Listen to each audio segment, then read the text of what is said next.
It is now 6:30. I'd like to call this meeting to order.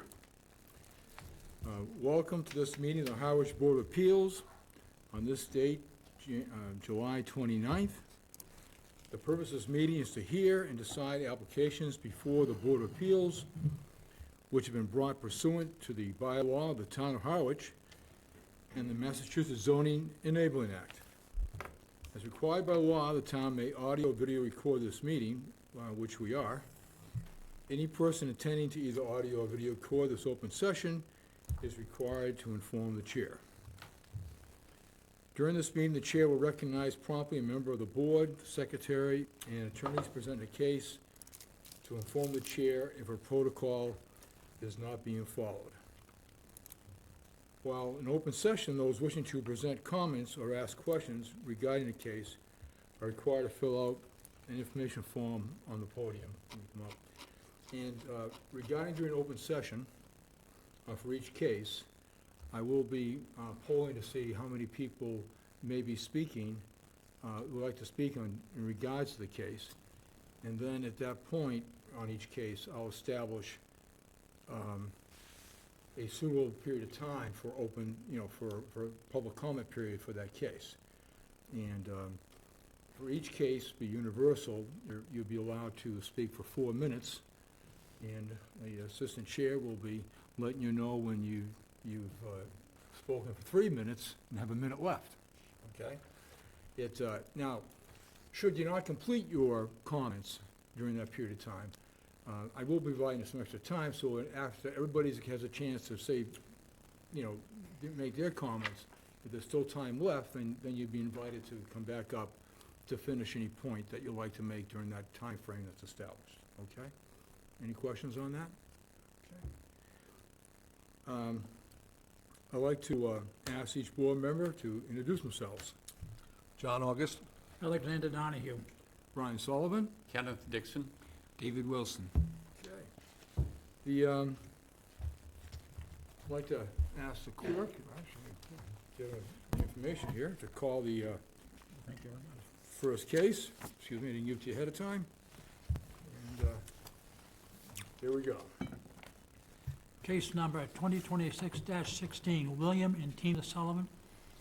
And you, please, yeah, okay.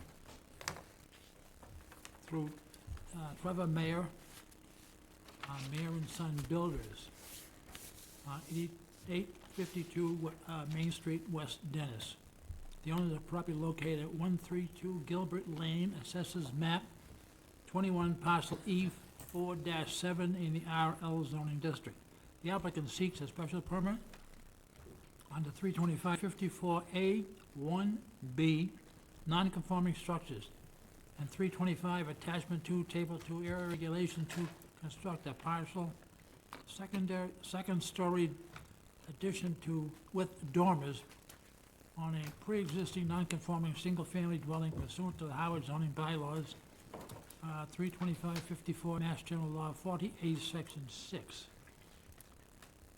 The Howard Highway Department, Fire Department, Police Department, and the Building Department submitted they had no concerns. Building and Planning Department submitted comments stating they had no concerns.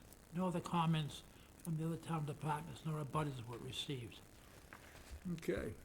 I'll just ask the applicant or representative to introduce themselves, and anyone that's going to help you tonight. Yes, good evening. Trevor Meyer with Meyer and Son Builders, here representing William and Tina as the owners, who are also present. I do have 4 letters of support if you want them. Oh, certainly. Let me, I think they were in the packet, I Brian. believe, yeah, I just wanted to confirm, so. I did not see them. For Hang on. part of the application. Part of the application then. Oh, I was? I didn't, okay. You want to... At least okay, 3 so of them. Let me just comment the Yeah, fact 4 that of them. Yeah. we have 4 letters of support. And the support letters, and I will just, read one of them actually, because they're all the same letter that's been signed by 4 different people in the area. The first letter was from Christopher Lee of 135 Gilbert Lane.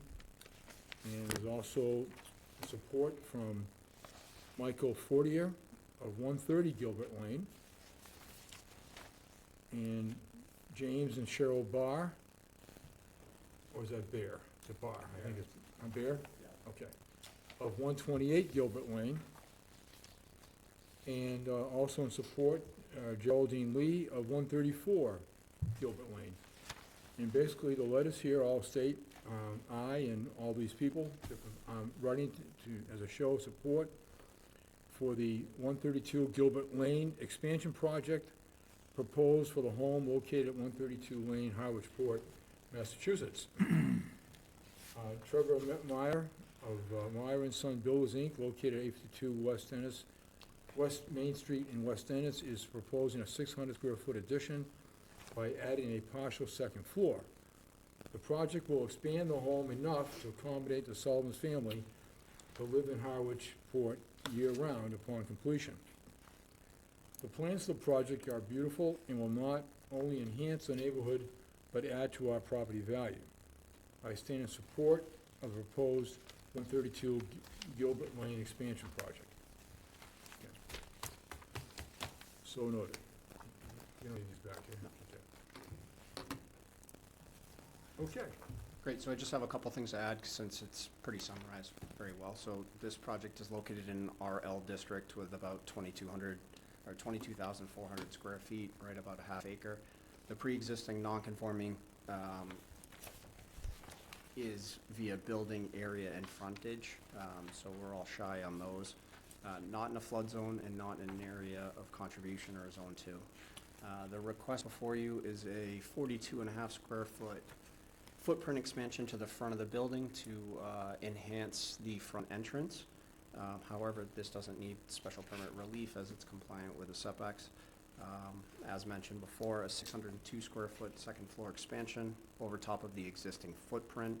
The northwest side of the existing footprint on the second floor, where it's being constructed, is only 12.9 feet from the property line. Even though we are setting the dormers in from the outside edge of the building footprint, we don't meet the necessary 20-foot setback. Some other points on the site plan to note: all other setbacks, building coverage, site coverage, and height are all in compliance. The building height, even with the new second floor, is unchanged. With the aforementioned items being pretty de minimis in nature, we would respectfully request to approve this application as presented, as the project will not be substantially more detrimental to the neighborhood than what exists today. Thank you. Anything further? No. What is your time frame on doing the construction? It is anticipated to start in September and be complete by early spring.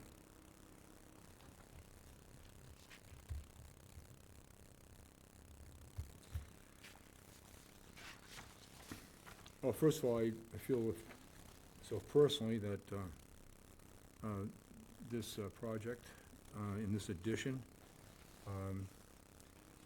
meets the certainly requirements under the Gale case, as far as on expanding a little bit of a nonconformity, whatever, but, and we won't get in a debate on it tonight, but actually, given some of the new amendments to the state law, I think it's may possibly be covered under that as well. Okay. I don't agree, but anyway, go Okay, ahead. but that's, discussion, we can get into that later. But I do feel the fact that there's, I agree the fact that there's gonna be nothing detrimental to the neighborhood, and I'm in favor of the project. John, any questions? Yeah, no questions. I think it's pretty straightforward. I mean, I think the real reason we're here is because they're increasing the habitable space. Yeah, I mean, that's really what needs to be waived, but looks good. I have no questions. I have no questions. No questions. Is there anyone in the public that would like to speak regarding this case? Okay. Again, just going from any additional questions for the comments from the applicant? No. Okay, the board, all right. All right, so the next step, and do you have a copy of the report from zoning officer? comments? Yes, I did. Rachel. Hey, Rachel? Okay.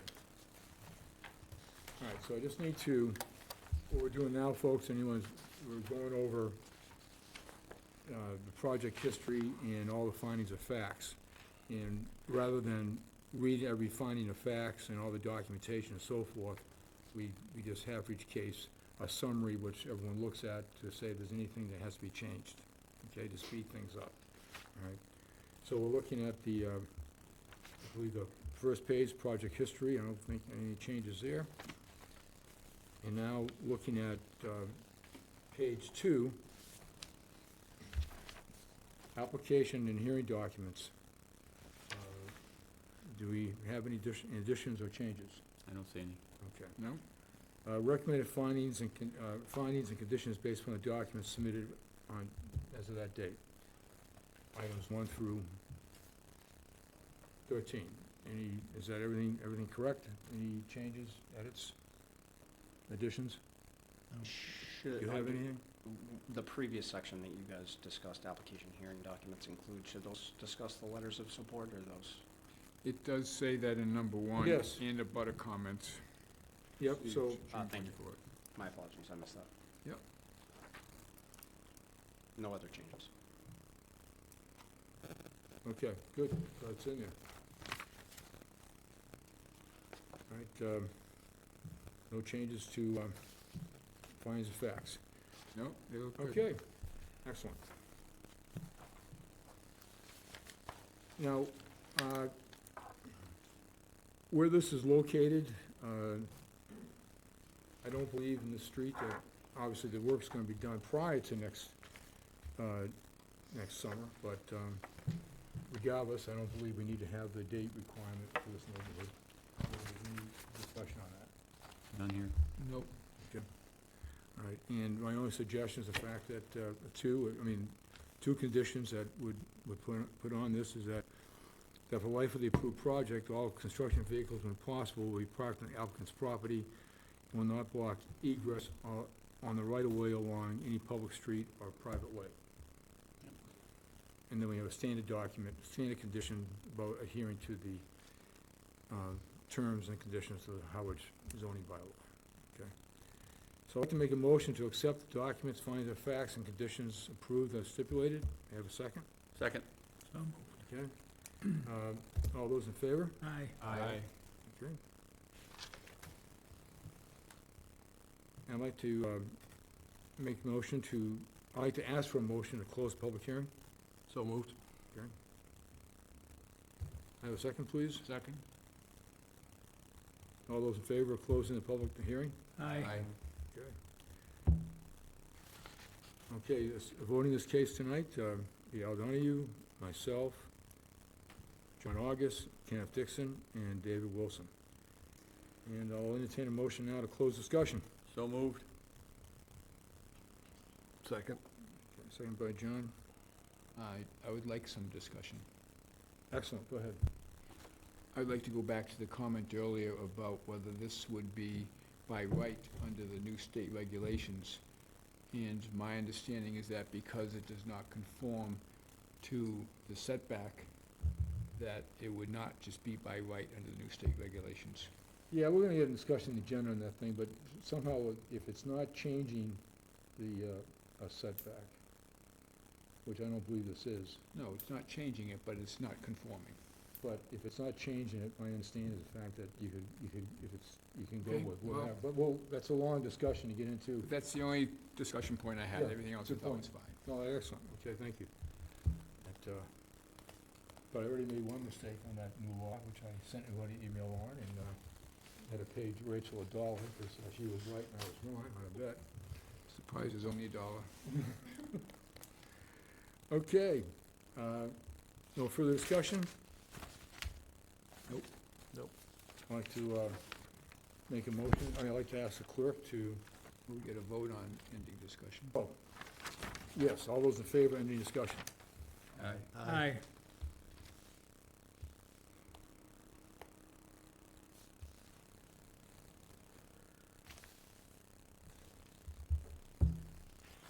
Okay. Al, would you please make a motion, make a motion, please? Case number 2026-16, William and Tina Sullivan, through Trevor Mayer of Mayer Son Builders, owners of the property located at 132 Gilbert Lane, assessors map, parcel E4-7 in RL zoning district. The applicant has been granted a special permit under the 325-54A1B non-conforming structures and 325 attachment to Table 2 area regulations to construct a partial second-story addition with dormers on a pre-existing non-conforming single-family dwelling pursuant to the Harwich zoning bylaws 325-54 and Mass General Law 40A, Section 6. Granting is consistent with the Gale and related cases as there will be an intensification of one or more existing nonconformities, no new nonconformities, and no substantial detriment to the entire neighborhood. On a pre-existing nonconforming lot, as proposed, structure will not create any additional negative impacts with respect to traffic, noise, odor, and congestion. Any relief not expressly granted hereunder is hereby denied, and all work shall be performed in accordance with the plans submitted with the application. Revisions to the approved building plans to conform to building code regulations that do not alter what is approved by this board. This board's decision. Do not need to come back to the board for approval. Said grant and approval are subject to the following conditions. For the life of the approved project, all construction vehicles, when possible, will be parked on the applicant's property. It will not block egress or the right-of-way along any public street or private way. The violation of the terms and conditions of the special permit may be enforced as a violation of the Howard zoning bylaw pursuant to Mass General Law, Chapter 40A, Section 7, and the Howard zoning bylaw, as these may be amended from time to time. Do I have a second? Second. Any further discussion by the board? No. On the vote on the motion, all those in favor? Aye. Aye. Okay. Folks, you have your permit. Thank you. My pleasure. Let's go to Pinecroft area. I know that place too. A little late for that.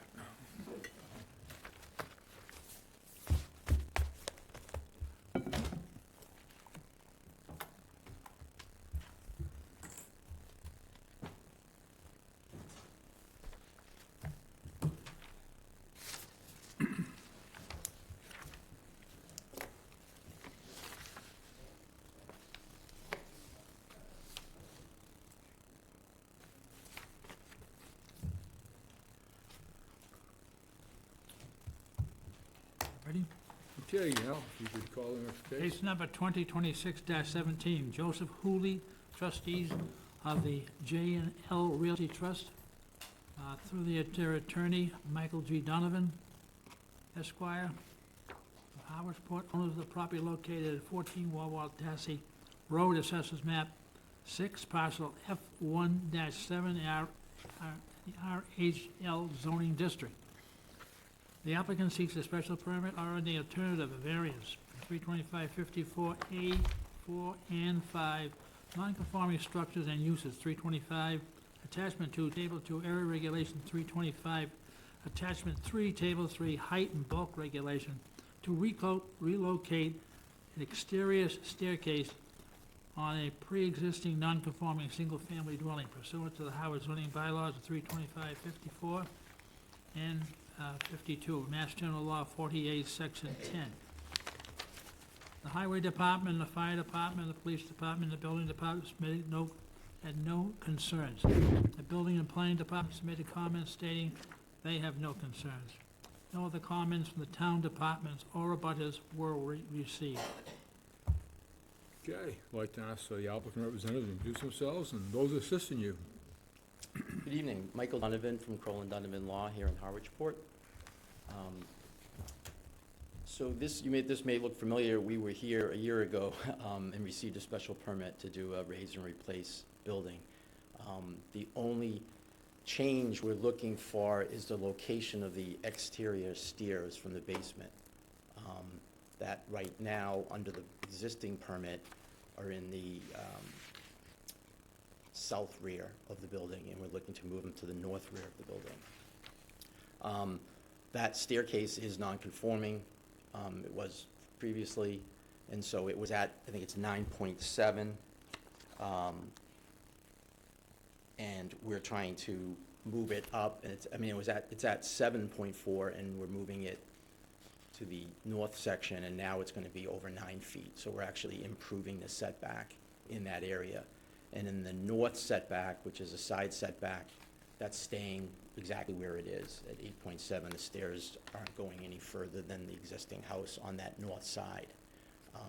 So we would submit that it's actually an improvement, but because it's within the setback area, they're requiring us to have a special permit to make that change to it. We would submit that there's not, I don't want to belabor the point, there's not really any substantial change to it other than just moving it further up, and it's improving the setback, and we would say therefore it's not substantially more detrimental to the entire neighborhood than the existing plans that were approved under the special permit in 2025. Happy to answer any questions that you may have. Okay, thank you. I have no questions. John? I have no questions and kind of disappointed that a minor change like this had to go through this process. Yeah. It's pretty straightforward. Me too. I wish it didn't. Ditto. Ditto. Okay.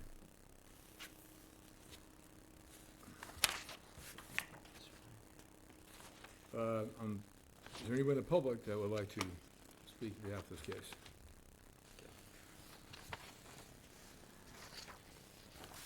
So it's,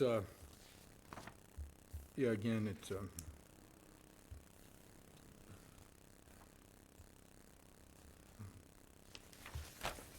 looking at the review from Rachel, I think the project history's fine. Is there any changes to, look at the application hearing documents that are, No, okay? nothing for me. I got nothing here for either. And recommended findings and conditions. I believe we're all set. John, Al? Yes. Yep. Changes? Fine. No changes from us. Okay, all right.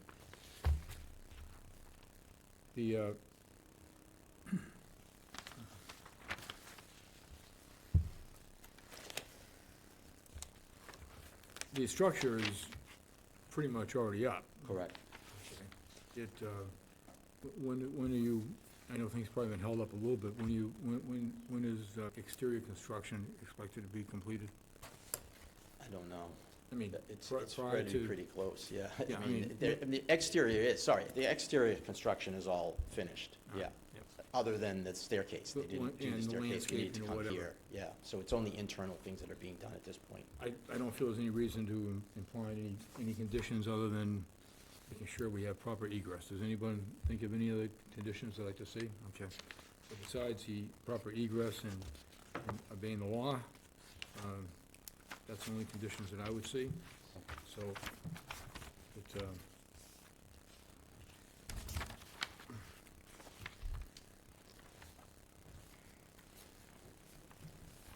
so we're just gonna use the life of the approved project, all construction vehicles be parked on the applicant's property, not, well, excuse me, I'm sorry. If the life of the approved project, all construction vehicles be possible will be parked on the applicant's property, will not block egress in your right of way, along any public way or street. So it's C and D, Al. Okay, we're doing eliminate the rest. All right, I'd like to make a motion to accept documents, findings of facts, and conditions of approval as stipulated. Have a second? Second that. Okay. All those in favor? Aye. I'd like to have a motion to close public hearing. So moved. Case number 20, Oh, wait, can I have a second, Second. please? Second. Right. Second by Ken. case number 2020. Now, wait, I gotta finish some procedures here. Okay. Okay, I'll let you know. Get through it. Huh?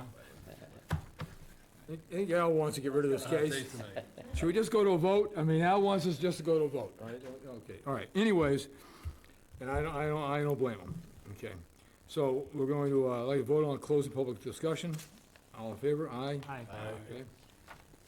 Voting in tonight's case, Al Donahue, myself, John August, Kenneth Dixon, and David Wilson. And I'd like to entertain a motion to close discussion. So moved. Okay, have a second? Seconded. By Dave. Vote on closing the motion. All those in favor? Aye. Now, Al, go for it. All right, so we just want C and D down here. Right. That should never come back. I'd like to have a motion read by the clerk. Okay, case number 2026-17, Joseph Hooley, trustee of the J&L Realty Trust, through their attorney, William Kroll and Michael Donovan. Mr. Kroll, some credit.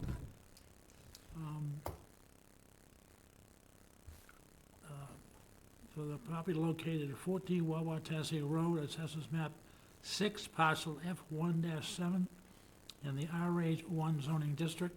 The applicant seeks to grant a special permit under 325-54A, 4, and 5, non-conforming structures and uses. 325, attachment 2, table 2, area regulations. 325, attachment 3, table 3, height and bulk regulation, to relocate an exterior staircase on a pre-existing non-conforming single-family dwelling pursuant to the Howard zoning bylaws of 325, 54, and 52 of Mass General Law 40A, Section 6. Granting is consistent with the Gale and related cases, and there will be an intensification of one or more existing nonconformities and no new nonconformities and no substantial detriment to the entire neighborhood. On the pre-existing nonconforming lot, as the proposed structure will not create any additional negative impacts with respect to traffic, noise, odor, and congestion. Any relief not expressly granted hereunder is hereby denied, and all work shall be performed in accordance with the plans submitted with the application. Revisions to the approved building plans to conform to the building code regulations that do not alter that what is approved by the board and is in this decision do not need to come back to the board for approval. Said grant and approval are subject to the following conditions: that the life of the project, of the approved project, will all construction vehicles, when possible, will be parked on the applicant's property and not block egress or the right-of-way along any public street or private way. Violation of the terms and conditions of the special permit may be enforced as a violation of the Howard zoning bylaws pursuant to Mass General Law, Chapter 48, Section 7, and the Howard zoning bylaws as they may be amended from time to time. Do I have a second? Second. John? Okay. Now, before I ask for further discussion, when Attorney Kroll is here, we always discuss a little history of things. Now, if I remember, Wawatasi, I think maybe you check with him, was that the developer named the street after a favorite daughter's character or book that she read. Is that- Character in a book, Yeah, yes. character in a book. That's correct. Longfellow's poem, Hiawatha. Okay, so I just want to, for those who don't know, Read it? Attorney Kroll, when he's here, always, Read it? Hasn't long-term everybody? history of Harwich, always has something on every street that has an historical, Yeah. significance and, little deja vu. And Yeah. so you just got to gear up. I gotta get my Okay. stories, yeah. Okay, you just got to gear up. But I'm not sure that all of his stories are true, you know. It doesn't matter. They're entertaining. All right, and sometimes things get a little dull around here, all right? So, so next meeting, please, Come with one. check with Bill regarding the history of that particular neighborhood, All okay? right. All right, would you I make a will do commitment to that. All right. Otherwise, I'm armed with there it. may be a continuance. Okay, any further discussion? That was All plenty. right. That was plenty. Yeah. All right, I'd like to vote on the motion. All those in favor? Aye. Aye. Okay. Well, you squeeze that one Thank by. you. Okay.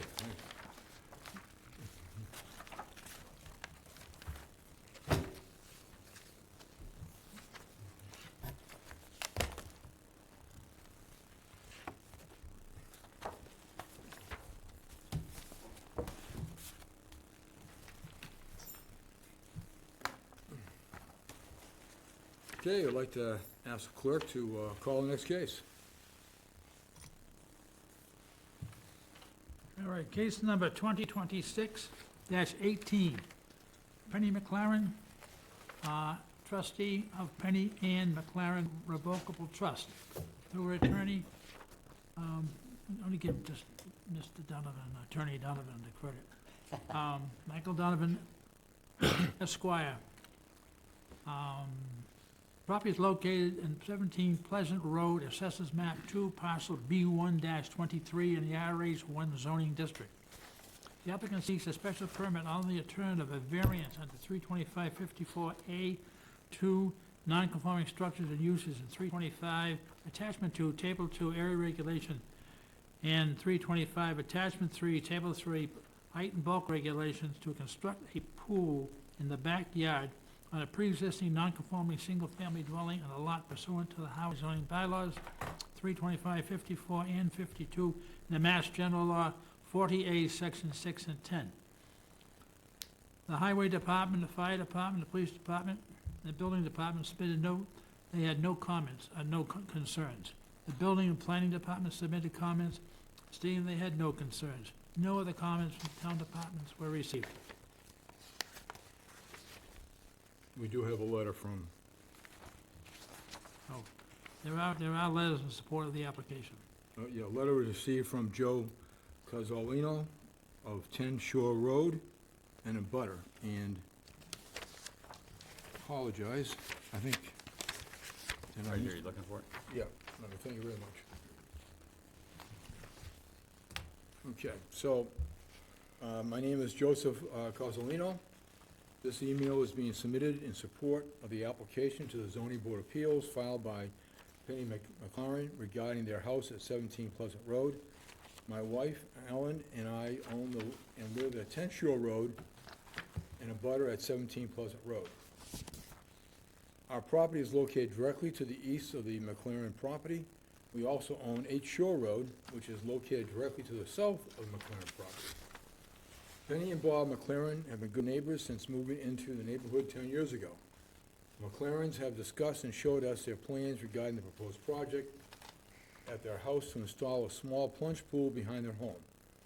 We understand the project may require zoning relief from your board. We are fully supportive of McLaren's plans and welcome the changes as they are seeking to have approved. We are writing this email because we are unable to attend a hearing on July 29th to speak in support of their project.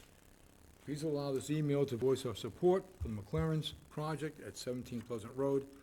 Thank you for your consideration of this email. Best regards, Joseph Cozzolino.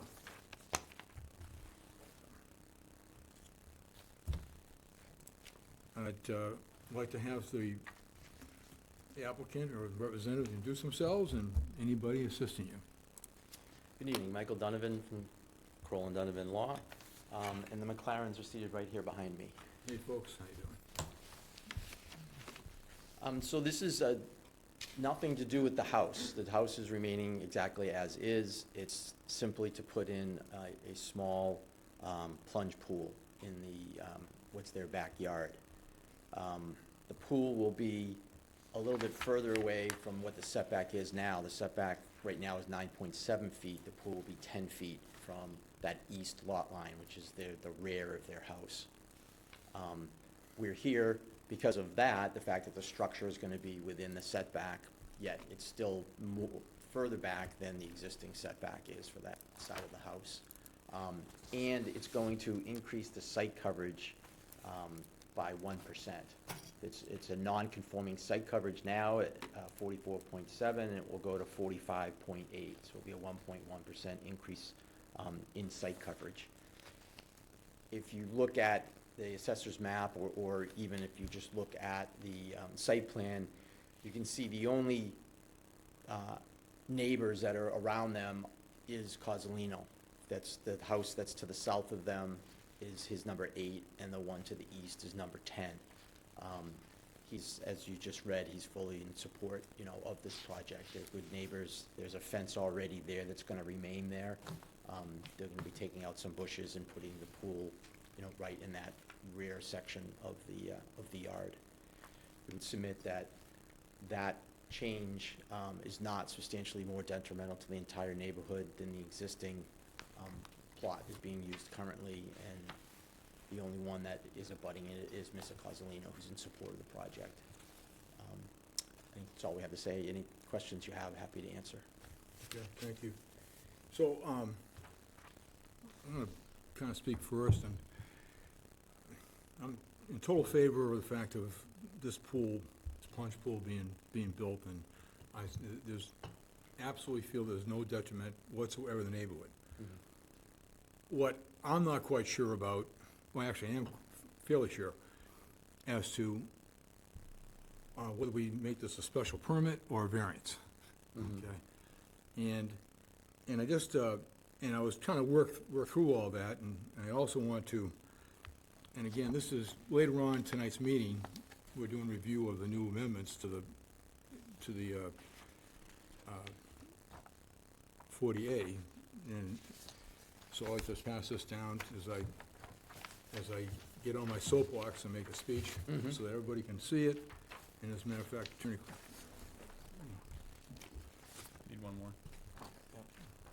and they have one for the folks back there. Okay. So, in my opinion, this case doesn't qualify for a special permit under Gale, as the construction of the pool, the plunge pool, is not a reconstruction, extension, or structural change to a pre-existing single or two-family residential structure, which Gale was based upon, okay? However, and I'm just gonna, again, I apologize the fact that I've gone through this thing, but I'm trying to work it out in my head, you know, the new law. However, under the new variance standards of the recent July 9th Bill, Section 47, changes to Chapter 40A, it is my opinion this board has the option to consider if granting a variance would be reasonable under the amended law. Granting should depend upon our evaluation of the evidence and finding of facts rather than just for the health and medical needs for a plunge pool alone for the applicant, which I do believe, it's in part of the write-up, one reason you're doing the plunge pool is for health and medical reasons, which are supported by your physician, okay? So that, for me, that's key, okay? The new Section 10, effective July 9th, 2026, replaced a former substantial hardship owing to soil conditions, shape, and topography standard with a broader practical difficulty standard. The statute directs ZBA to determine whether strict enforcement of the zoning bylaw would result in a practical difficulty, obviously to the resident, to the owners, in the way that benefit to the petitioner and the public against any detriment to the neighborhood. So, you know, looking at this pool, is it a detriment to the neighborhood? No. Is it gonna be helpful for you folks? Yes. So that's, I think that satisfies my practical difficulty on the new law. The board may also consider whether the practical difficulty relates to the site, soil, shape, and topography, which it doesn't. Whether the strict enforcement would impose financial hardship, probably not. But it may present a medical hardship. Whether the benefit can be achieved from another feasible method, no, the pool can't go anyplace else. Whether the practical difficulty was self-created. Well, no, because the difficulty is the fact that we need to get healthier. For a plunge pool within a setback, a strong case may be made if the applicant demonstrates a physician prescribing swimming or aquatic therapy as necessary component of treatment for health, well-being, and/or medical reasons. Also, additional findings of facts might include the dimensions of the lap pool make compliance with setbacks impractical. You know, again, it's a location, no place else to put it. There's no feasible alternative in the location of the lot. The encroachment is a minimum necessary, necessary, and the pool will have little or no adverse impact on abutters through screening, fencing, which is already there, landscaping, lighting controls, and noise limitations. The fact the pool is needed for health reasons might be relevant to establishing a practical difficulty, but it would not automatically justify a variance. The board would still need to find that relief is warranted at the balance in the applicant's need against any impact in the neighborhood, which is zero, in my opinion. A generalized desire for recreation would likely be insufficient, whereas documented health and medical necessity, combined with the absence of feasible alternatives, would present a much stronger case under the new law. As Chair of the Board of Appeals, I suggest we approach this and other similar cases cautiously, because the revised variance standards is very recent. There's very little or no appellate case law. I am aware of interpreting, I am aware that I'm interpreting practical difficulty under Massachusetts courts provide guidance if it prudent for the board to consider and make the detailed written findings and explaining. You know, so anyway, basically,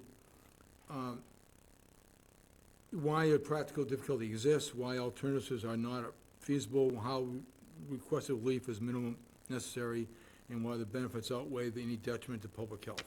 So I do believe the benefits this to the applicant outweighs any issues with being a detriment to the neighborhood.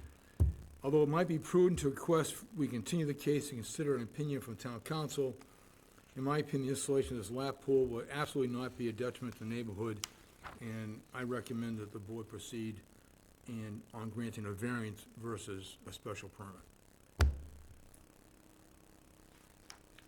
Ken, any questions? No, nothing I could add to that. Okay, David? I'm generally in support of it, but I'm not clear that the criteria, as you stated, is exactly right. I mean, it's, in terms of alternatives, you know, alternative is to not do it and to use the ocean.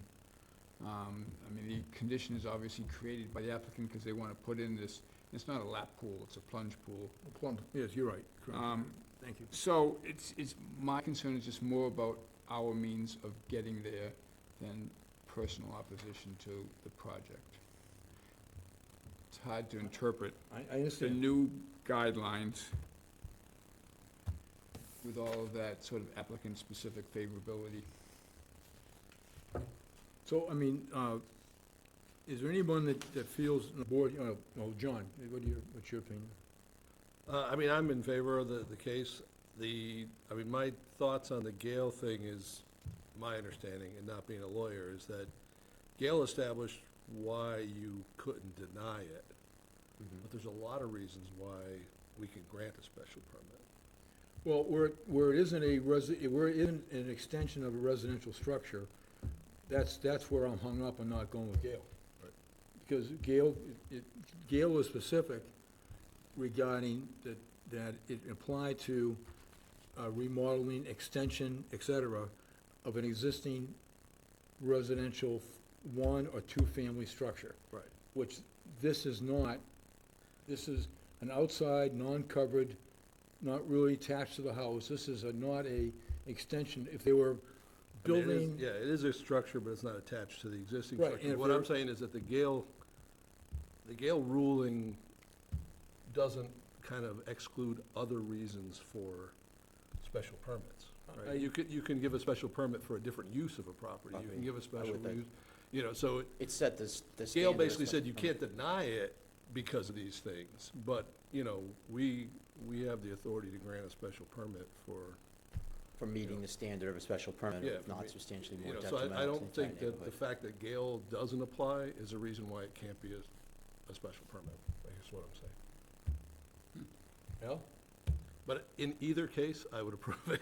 Well, no, I understand. And I walk by this house almost on an everyday basis. I live right around, I'm not in a butter, but I live very I close. mean, in my opinion, I want to leave this room tonight, Yeah. the fact that this gets approved, you know, but the question is, what law are we hanging our hat on? Yep. What did Al say? I'm in favor of this, and as far as I'm concerned, the pool, the lap pool is a special permit. Okay. I'm more comfortable under the special permit than I am under the variance. I am as well. Okay, well, then it's fine with me to go with a special permit. Any objections from council? No. Okay.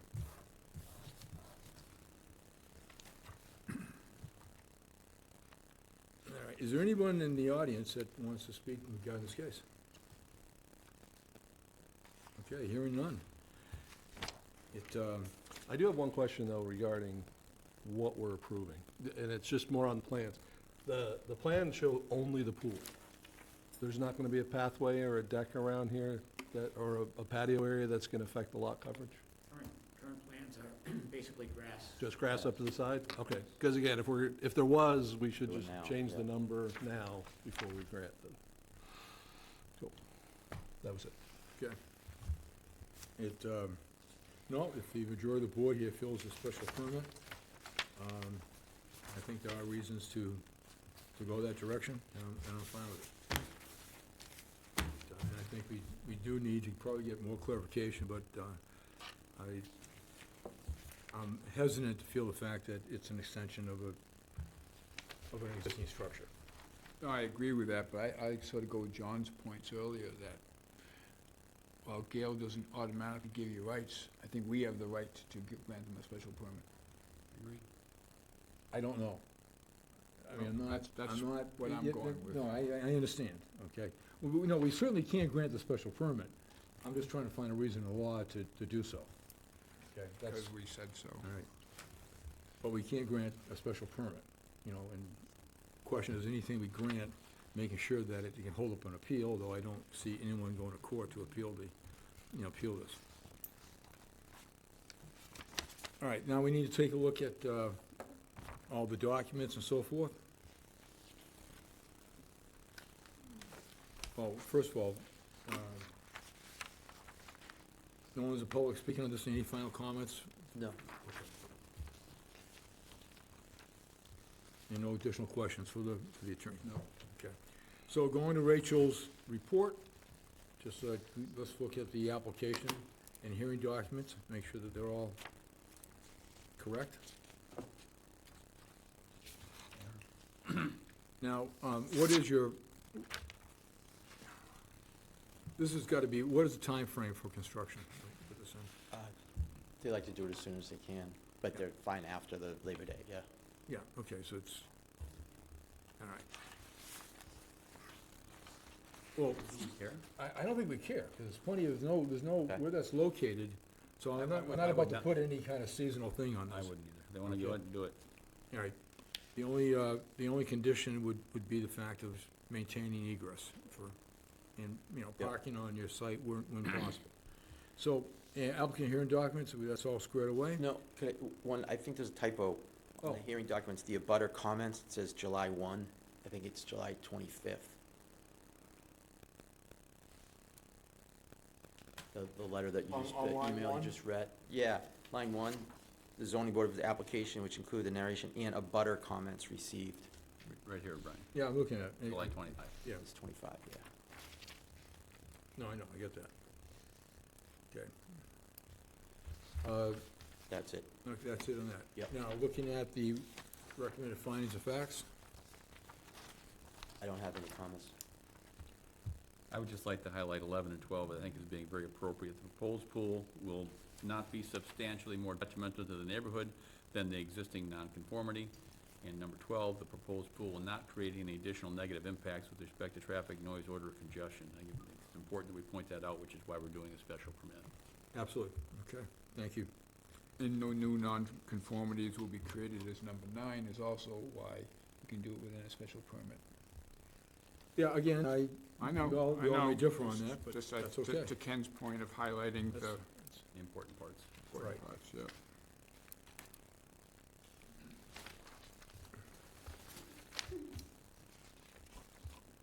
All right, I make a, I'd like to make a motion that we accept. Ask one more question. Oh, if sure. we could. In regards to this, it's going to be September by the time you go through this process anyway. Right, It might even be yes. October, November.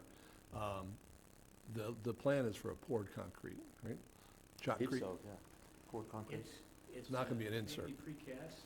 Oh. I mean, I think that So they'll have to crane it over the house. we're working with potentially 3 possible vendors. and Okay.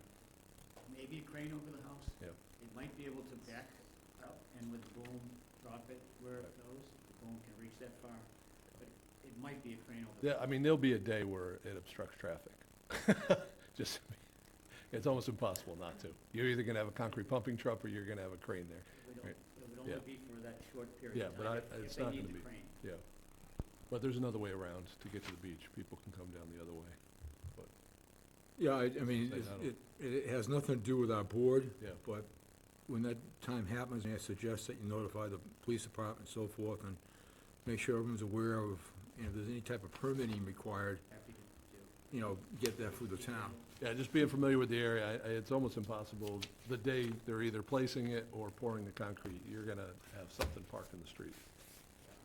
I inspect, wondering if they could park in the driveway Yeah. with the train Yeah. and lift it over and drop it. It might be able to avoid parking in the street, but Yeah.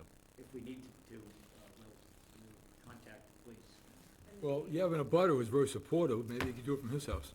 I was just gonna say that they have offered their very large driveway Okay, for excellent, vehicles. Actually, brings it a little closer. excellent. They But I just- just wanna make that They recommendation, won't so want we the don't, outriggers from nobody the gets any train. hassles. To get things clear with the, building inspector as well as perhaps if the police chief needs to be notified, for that, for the block in the road. And just get him to sign off on it would be again, it's not us, just so you don't have any hassles that day. Okay, all right. So regarding conditions, Al, we'll just be going with C and D, Okay. okay? All right, so I'd like to make a motion that we accept the documents, findings of facts, and conditions of approval as stipulated. Can I have a second? Second. Second. Second by Ken. All those in favor? Aye. Aye. I'd like to have a motion to close public hearing. So moved. Or second.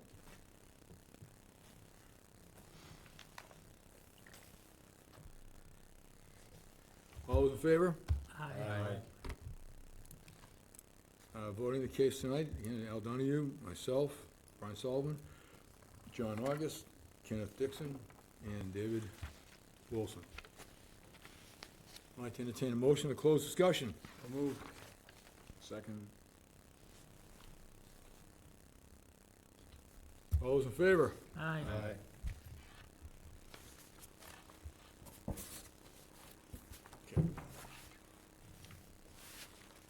Now, the first suggested motion is on special permit, okay? So you're covered there. And we're just gonna do C and D below, Okay. okay? So I'd like to have the clerk make a motion, please. Case number 2026-18, Penny McLaren, trustee of Penny Ann McLaren Revocable Trust, through her attorney, Michael G. Donovan. The owner of the property located at 17 Pleasant Road, assessors map 3, parcel B1, B1-23 in the RH1 zoning district. Has been granted a special permit under 325-54A and 2, non-conforming structures and uses, 325, attachment 2, table 2, area regulation, 325, attachment 3, table 3, height and bulk regulation, to construct a pool in the backyard on the pre-existing non-conforming single-family dwelling and lot pursuant to the Howard zoning bylaws, 325, 54, and 52, and Mass General Law 48, Section 6. Granting is consistent with the Gill and related cases, as there will be an intensification of one or more existing nonconformities, no new nonconformities, and no substantial detriment to the entire neighborhood. The pre-existing nonconforming lot, and as the proposed structure will not create any additional negative impacts with regard to traffic, noise, odor, and congestion. Any relief not expressly granted hereunder hereby denied, and all work shall be performed in accordance with the plan submitted with the application. Revisions to the approved building plan to conform to the building code regulations do not alter what is approved by the board, and in this decision do not need to come back to the board for approval. Said grant and approval are subject to the following conditions: that the life of the approved project, all construction vehicles, when possible, will be parked on the applicant's property and will not block egress on the right-of-way along any public or private way. A violation of the terms and conditions of this special permit may be enforced as a violation of the Howard zoning bylaw pursuant to Mass General Law, Chapter 48, Section 7, and the Howard zoning bylaws, as these may be amended from time to time. Do I hear a second? Second. A little pause there, wasn't quite sure. Any further discussion? No. Okay. All those in favor? Aye. Thank you. You have your permit. Pleasure. Rachel, thank you for your help. You're welcome. You're welcome, thank you. Thank you.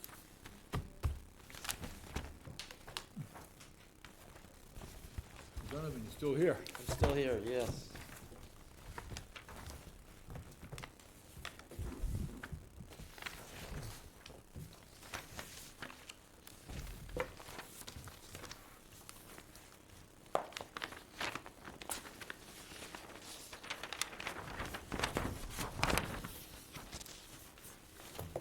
All right, Why don't you case, have the clerk to read the case, please? case number 2026-19, 31 Lincoln Village Road. Terrence and Michelle Driscoll, through their attorney, Michael G. Donovan Esquire, owns the property located at 30 Lincoln Village Road, assesses map 13 parcel W1-21 in the CV and RH1 zoning district. The applicant seeks to overturn the building commissioner's denial of a building permit or an alternative, a special permit or a variance under 325-54A, 4 and 5, non-conforming structures and uses. 325, attachment 2, table 2, area regulation 325, attachment 3, table 3, height and bulk regulation, to raise and replace a pre-existing non-conforming single-family dwelling pursuant to Howard zoning bylaws of 325-54 and 52 and Mass General Law, Chapter 40A, Sections 6, 8, and 10. The Highway Department, Fire Department, Building Department submitted, they had no concerns. The Building and Planning Department submitted comments that they had no concerns. No other comments were, from any of the town departments were received.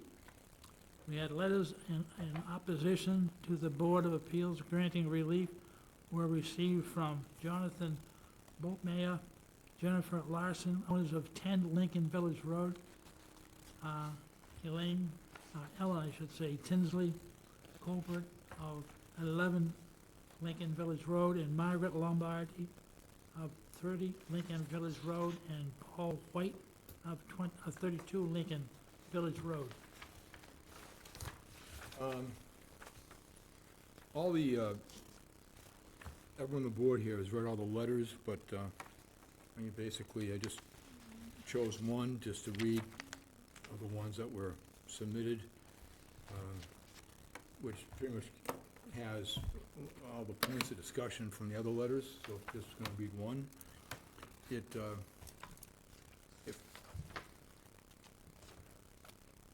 So this one is from Jonathan Biltmeyer and Jennifer Larson of owners of 10 Lincoln Village Road. We are writing in response to the project proposed by our neighbors at 31 Lincoln Village Road. We recognize and appreciate the desire to stay in the neighborhood and to invest in their property to meet their needs. We also have some concerns to put before the board. Our primary concern regarding this project is how much worse the existing non-conformance becomes under this design and its impact on the neighborhood we share, both in terms of this project specifically and as a precedent setting more generally. These are not modest increases. Building height more than doubles from 13.3 to 27.9 with no analysis on the impact on light, shadow, or airflow for the abutters. Front setback intrusion goes up 4 feet to 28%, worse than already non-conforming setback. Site coverage goes to 41.8%, equals additional 5.4% percentage points further over no drainage with no drainage analysis. South side setback intrusion goes up 2.3 feet, equaling 18% worse than already non-conforming with no plan to address privacy concerns.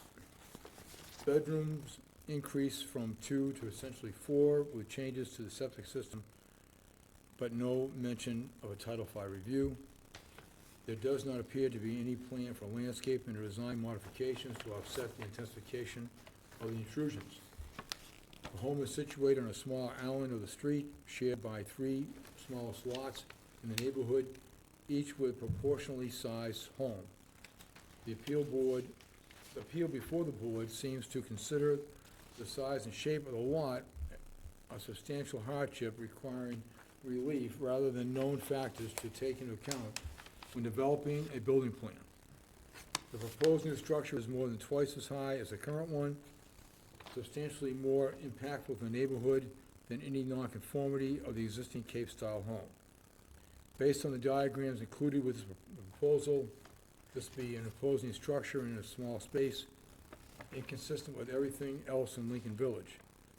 There does not appear to be any attempt to modify the architecture to fit the space, nor to adjust roof lines or other elements to keep them consistent with other homes on the street. Additionally, there does not appear to have been any analysis done of the potential impact to abutters for the excavation and rebuilding, including potential damage to property and landscaping elements. The plan increases the total site coverage more than 5% and offers no analysis of storm runoff or stormwater calculations for the excavation. The construction period or after insufficient drainage has the potential to be substantially more detrimental to the neighborhood. The plan to increase the home to essentially a 4-bedroom from the existing 2-bedroom does not reference Title V review nor a nitrogen-reducing system. Insufficient septic plans also carry the potential to be substantially detrimental to the neighborhood. Finally, any building project temporarily brings increased traffic and noise and inconvenience to neighbors. We would ask the board to please consider limiting such a major excavation and rebuilding project to off-season only impacts in these areas. Thank you for taking the concerns into account and to consider the proposal at 31 Lincoln Village Road. I'll just make one comment. Although the Board of Health has not weighed in yet to us regarding this proposal, nothing would go forward regarding building permits and so forth until they're signed off by the Board of Health. After the Board of Health does a thorough review and establishes what type of septic system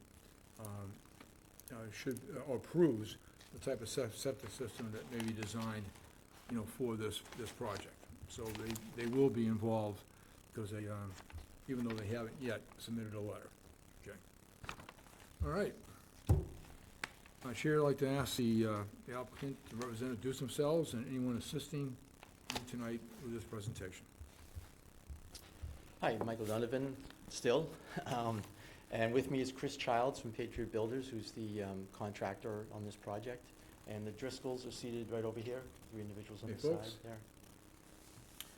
there. So, yeah, this is at Lincoln Village, which is the small one-way in, one-way out off of 28 behind kind of the CVS plaza there. And they're looking to raise and replace the house that's there, and we're here because there's several issues with respect to setbacks and coverages that are at issue. So the new house, proposed house, the plans are that the front setback and the south side setbacks, which are both non-conforming now, will be a modest increase in those. So the front's gonna go from 14.5 to 10.5, and the south side setback from 12.8 to 10.5. And the site coverage is going from 36.4 to 41.8. What I would submit is if we look at the plan, the taking the front setback first, the 10.5 is to that north corner there.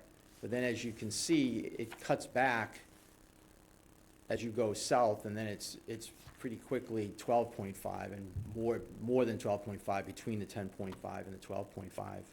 And then as you go down, because the road is curved, the front of the house there is at 12.8.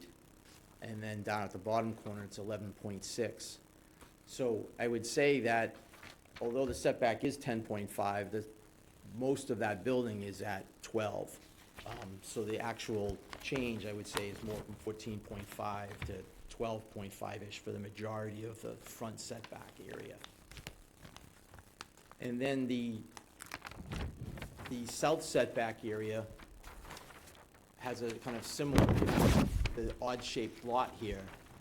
The existing house is at 12.8 on the south setback, and as you can see where it is, that's pretty much straight across, consistent with the lot line, so it's pretty much 12.8 all the way across. The proposed house is 10.5 at that corner, that south, what, east corner, I guess it is. But then it angles up towards the road, and unfortunately, we didn't have the distance on here, but it's using the scale of 1 inch to 10 feet. It's 1 3/4 inches. That corner by the front setback there is actually 17 feet, over 17 feet. So I would submit that you're going from 10.5, and the setback is increasing all the way up to over 17 feet at the front there. So I point that out because, yes, there is some increase in what is the actual setback, but in reality, it's not as much as what those numbers of 10.5 in both of those areas, because substantially, that's the closest point, and then it angles off of that point, whereas the existing house is 12.8 all the way across. The site coverage is 36.4. It's going up to 41.8, so an increase of about 5%. We would submit that that's a modest increase that's often done in special permit projects. The other component that has come up when we have the summary plan here is the building coverage. So the building coverage on the whole lot existing is 12.9, and the proposed is 22.8. The lots, as discussed, is a split lot in the papers, right? So that, as stated, part of it's in RH1 and part of it's in CV, almost kind of half and half down the middle, if you can see in the plans there. So for building coverage, there's different numbers under those zones. It's 30% under RH1 and it's 50% under CV. Under either of those standards, we're only at 22.8%, so we're almost 7% below what's allowed at the lower end of that, the RH1. The summary seemed to indicate that the town was taking the position that you had to do two separate calculations. You had to calculate building coverage just for the RH1, and then you had to calculate building coverage just for the CV area. I've put forth in my papers here my analysis of what the case law is on that.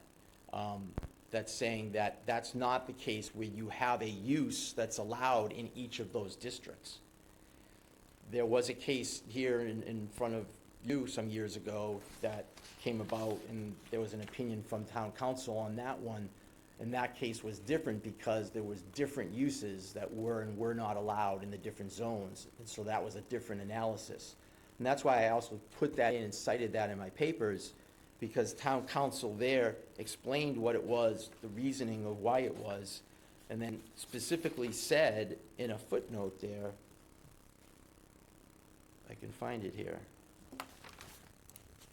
You know, alternatively, the applicant can attempt to calculate the site coverage and building coverage using different portions of the property, but in my opinion, cannot count any area twice. So we're not counting any area twice. Our position is that this is like any other, given the fact that residential use is allowed in each zone, and given the fact that we're only doing a residential use in each of the zones, that it becomes effectively a non-issue here. And in the cases I've cited here in my analysis, I don't know how much detail, I mean, you've all read this, I'm assuming, but it's saying the case, which is a recent land court case, saying there, it first points out about the uses and says that municipalities strictly enforce zoning laws regarding active uses such as commercial, industrial, residential, and variations. That was what was at stake at the other case that you had, where there were different uses that were allowed in each one, and there it's saying the town has the right to limit it into those specific zones. But then here the case says, second, and somewhat conversely, where a proposed active use is permitted on a portion of a split lot located in a less restrictive district, the owner is permitted to count the area and boundaries of the part of the split lot located in the more restrictive district to fulfill dimensional requirements such as lot size, frontage, setback, and density. So we would submit that is the controlling law here, and it's allowed in both districts, you're allowed to count just the whole lot. And then the last part that the court cases are saying is municipalities may displace the general rules with specific provisions for split lots. So then we had to take a look to say, okay, does Harwich's bylaws have something that's addressing what happens if there's a split lot? How does Harwich bylaws handle it? And that's also why I submitted the town council letter in that other case, because that town council said the town of Harwich zoning bylaw does not provide for any specific exemptions or requirements for split lots, meaning there's nothing specific to Harwich as to how to deal with that. So therefore, we fall back on what's Massachusetts law, zoning law on that point. And therefore, it's our position that the building coverage here is gonna be, and the site coverage as well, is gonna be calculated the same way it always is. What the whole building coverage is, of course, the whole lot, and what the whole site coverage is for the whole site.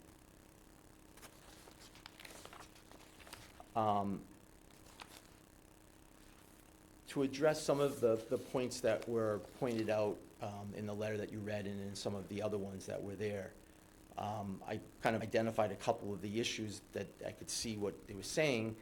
And one, they talked about drainage, which is a fair point to raise, but I think there was somewhat of a misunderstanding, because 10 and 11, under the notes section in the site plans, 10 says, proposed dwelling roof runoff to be directed to gutters with downspouts connected to subsurface dry wells. Stone trenches installed along the building drip line or other best management practice. And then it goes on, dry wells will be located minimum 10 from septic tanks and water services and 25 from soil absorption systems. And then it says to be designed by others. Number 11, site grading to contain stormwater runoff and prevent against stormwater flooding onto adjacent properties, to be designed by others. Those are the typical notes that are in site plans, that those aren't done when the site plans are done originally and when you're going through to get the original permit process. But those, once the design is set forth and once something's approved and they move on to the next step, then they'd get into designing those components to it. So that is something that's being done here, and it's right on the site plan that it's going to be done. The second point was the septic. First, it says a proposed 3-bedroom leaching facility and reserve area. So there is a new septic system going in. So it's not the existing system that was built back in 1994. So there's gonna be a new current septic system that's gonna be going in. And it's clearly gonna need Title V approval. It's gonna be dealt with through the Board of Health. And the design was designed this way on this lot that, we know is a small lot in this area. The placement of the house was large part directed by the septic system, and to be able to put the septic system in a way that we're not having to seek a variance. So this system is going to be submitted not asking for a variance, but saying that this system will comply with Harwich Board of Health regulations to put in this new septic system. And then lastly, I would submit that it's going to be an upgrade to the septic system if we're putting in a new septic system in a new area under 2026 standards versus something that was put in 1994. So I think that's actually, a net positive for this project. A lot's been raised about saying that there's a doubling of the height of the building, and that's true. I mean, that's just a mere fact. But what's not mentioned there is that you get 30 feet to build under the zoning bylaws, and so it's below that. It's 27.6, I believe. So it complies with that 30-foot maximum. So yes, there is an increase from what it is now, but it's below what's allowed in Harwich and what's a lot of houses in the Harwich area. Yes, this neighborhood doesn't have a lot of houses that are at, close to that 30 feet, but that's not a basis to say because the houses around you don't take advantage of or were built before and haven't all been renovated yet, that you're not allowed to go to what the 30-foot maximum is allowed. I would also submit that 12 Lincoln Village was in front of you just a couple of months ago to put in an addition over a garage with a staircase, internal staircase up to it for a bedroom and a bathroom and so on. And that increased that, it was up to, I think it goes like 20.6 feet was that. But it was a design with dormers on both sides. So this isn't the first house that's increasing the height and the fact that they're creating living space on the second floor. That house was just permitted, a special permit, like 2 months ago. So it's happening. And we think that the design that was done here isn't overly done. It's below the 30 feet, and in fact, over on the left side of the house, it's much lower. It's 17 feet on that side. And then there's a gambrel, and it's basically, you know, a dormered second floor, which some of these houses have there. There's no attic space above it, so it's using that area that would be an attic space and using it as living space, which is what some of the other houses have done. They've had dormers on and there's living space on that second floor. And then the front setback and the south side setback, again, was what I was alluding to earlier, that yes, there are increases or decreases in the setback from 14.5 to 10.5 in the front, but it's really a decrease to about 12.5 for almost everything except for that corner right there. So it's about a 2-foot increase in the area there. And then I would say on the south side, I think net, I don't think it's an increase at all, because it goes from 10.5 up to 17 versus staying at 12.8 all the way across. And I've already discussed the coverages that are on there. So we would submit that this project, as constituted here, is not substantially more detrimental to the entire neighborhood. There's not going to be increase in odor, traffic, congestion. They're taking it and creating a 3rd bedroom and a 2-bedroom house now and creating additional space on the second floor.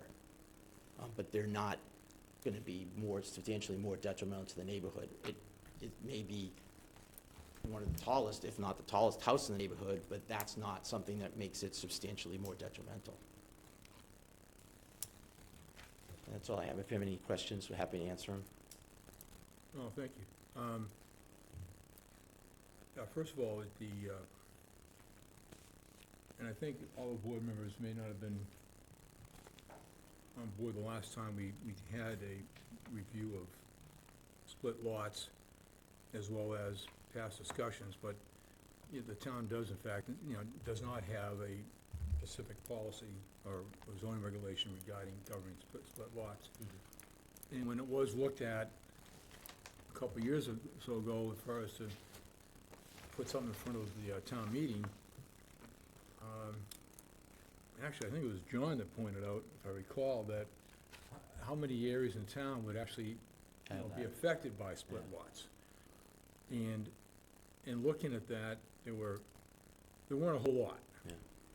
And it was determined that, given the variety of situations that might have split lots, the board wanted to be in a position to take each one on its own merits, given that lot and the neighborhood around it.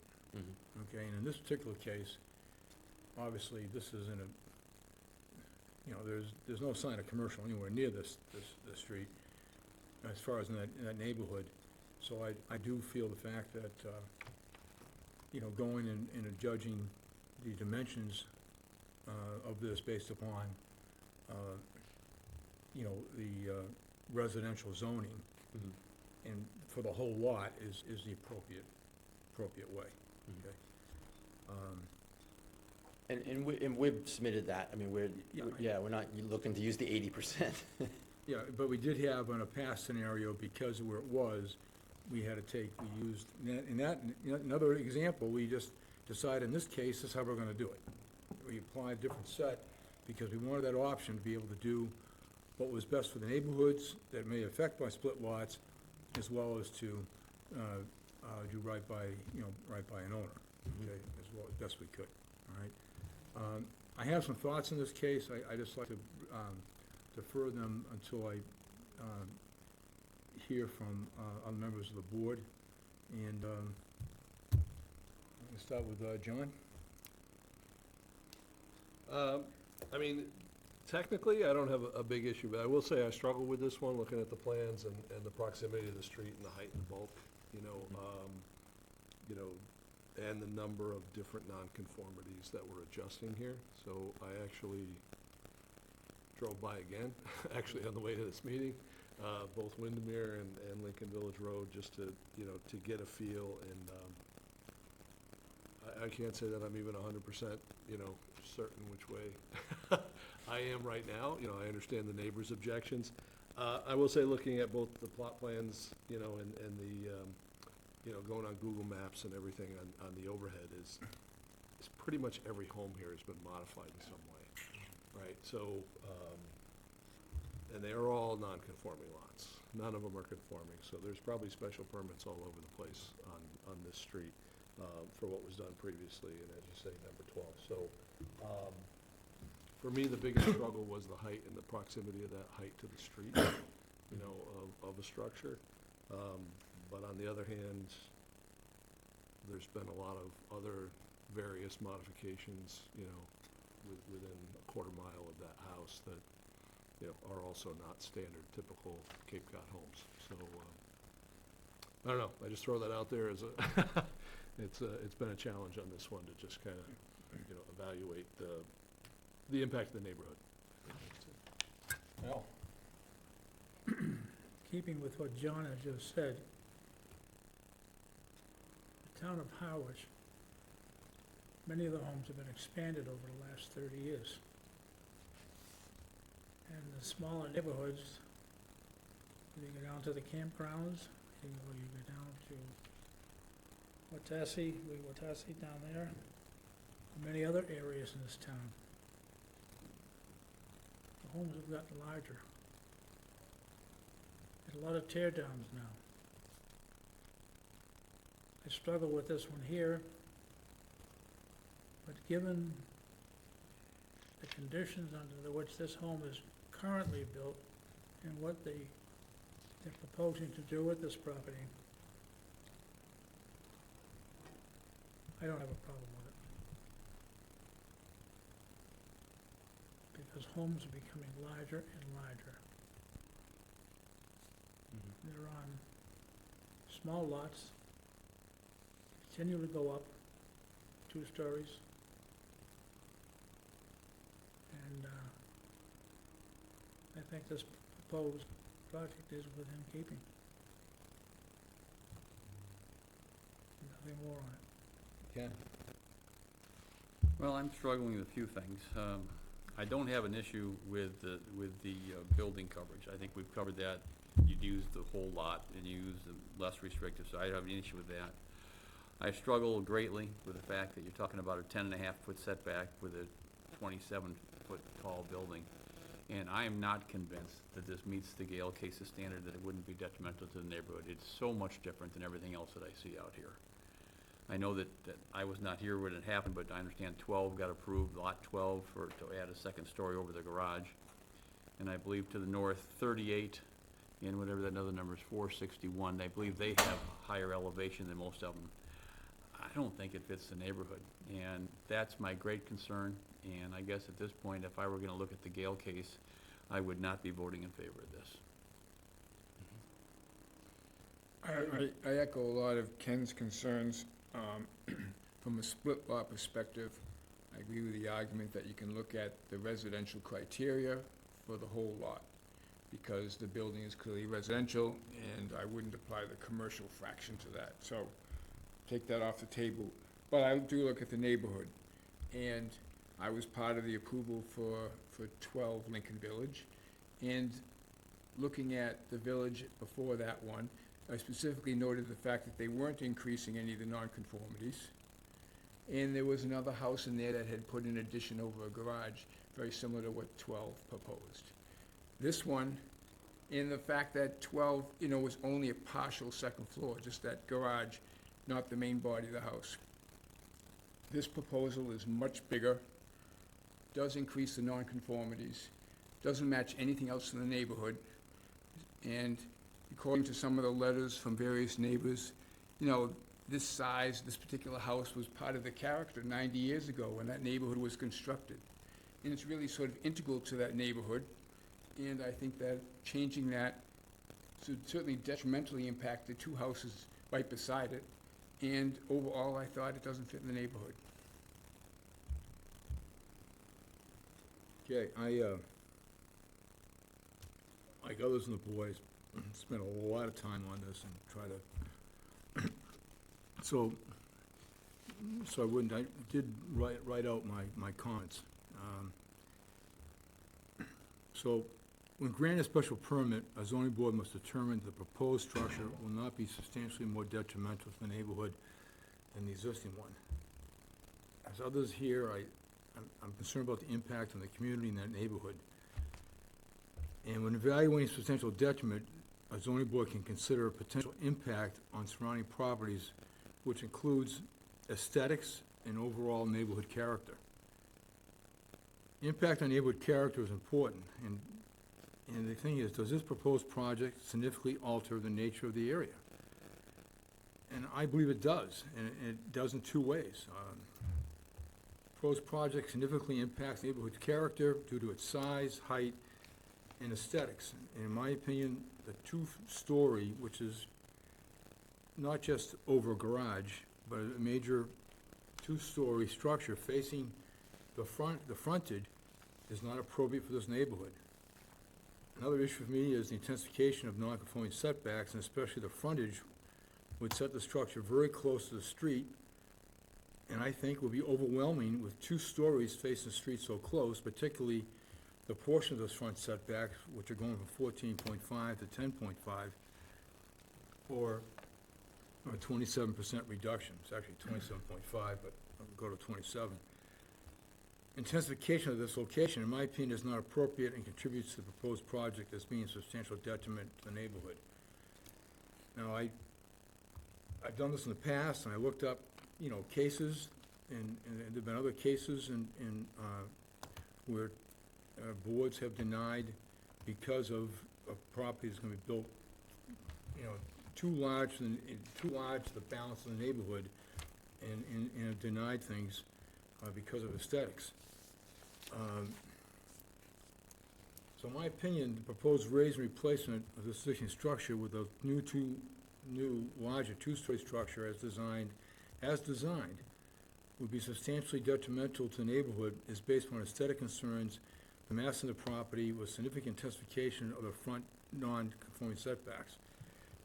Key thing here is, although there are other properties in the neighborhood that have a second floor, their frontage appearance in that whole neighborhood comes across as one-story type homes, capes, and not major two stories facing the frontage in the whole neighborhood. And the height increase is also a significant increase compared to the surrounding neighborhood properties. So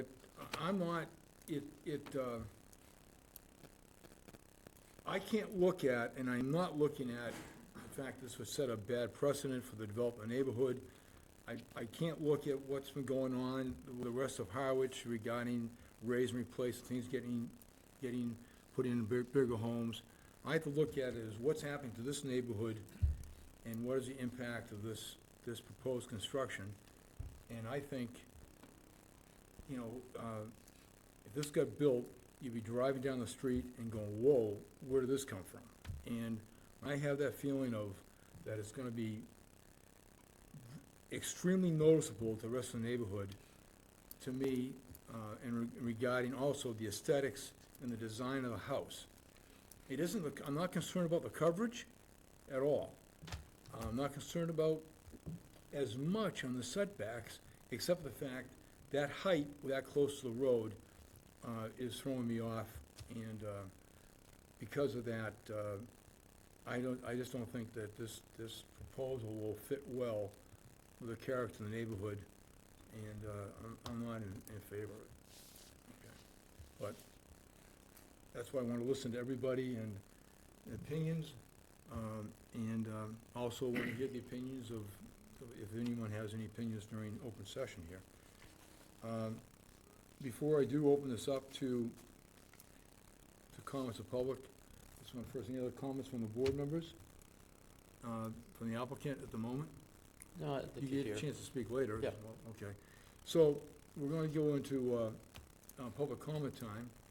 Are there anyone here that would like to speak regarding this? Can I have a show of hands? Three people are gonna be getting up, so I'll allow for a 15-minute public comment period. Okay, overall? In total, yes. In total. Okay. Okay. Each person will have 4 minutes. After 3 minutes, Ken will let you know the fact that, they'll give you a warning. And then at 4 minutes, you'll be hooked off the stage. But if seriously, and then, of course, you'll be able to, this time remaining, come back and finish your point.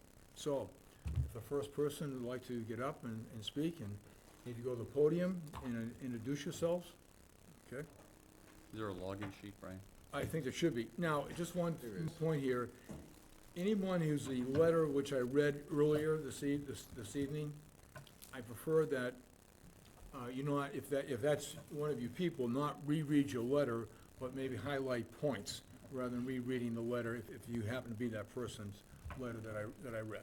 Okay. Hopefully that's fair enough. Of course, but you're allowed to do whatever you want to do.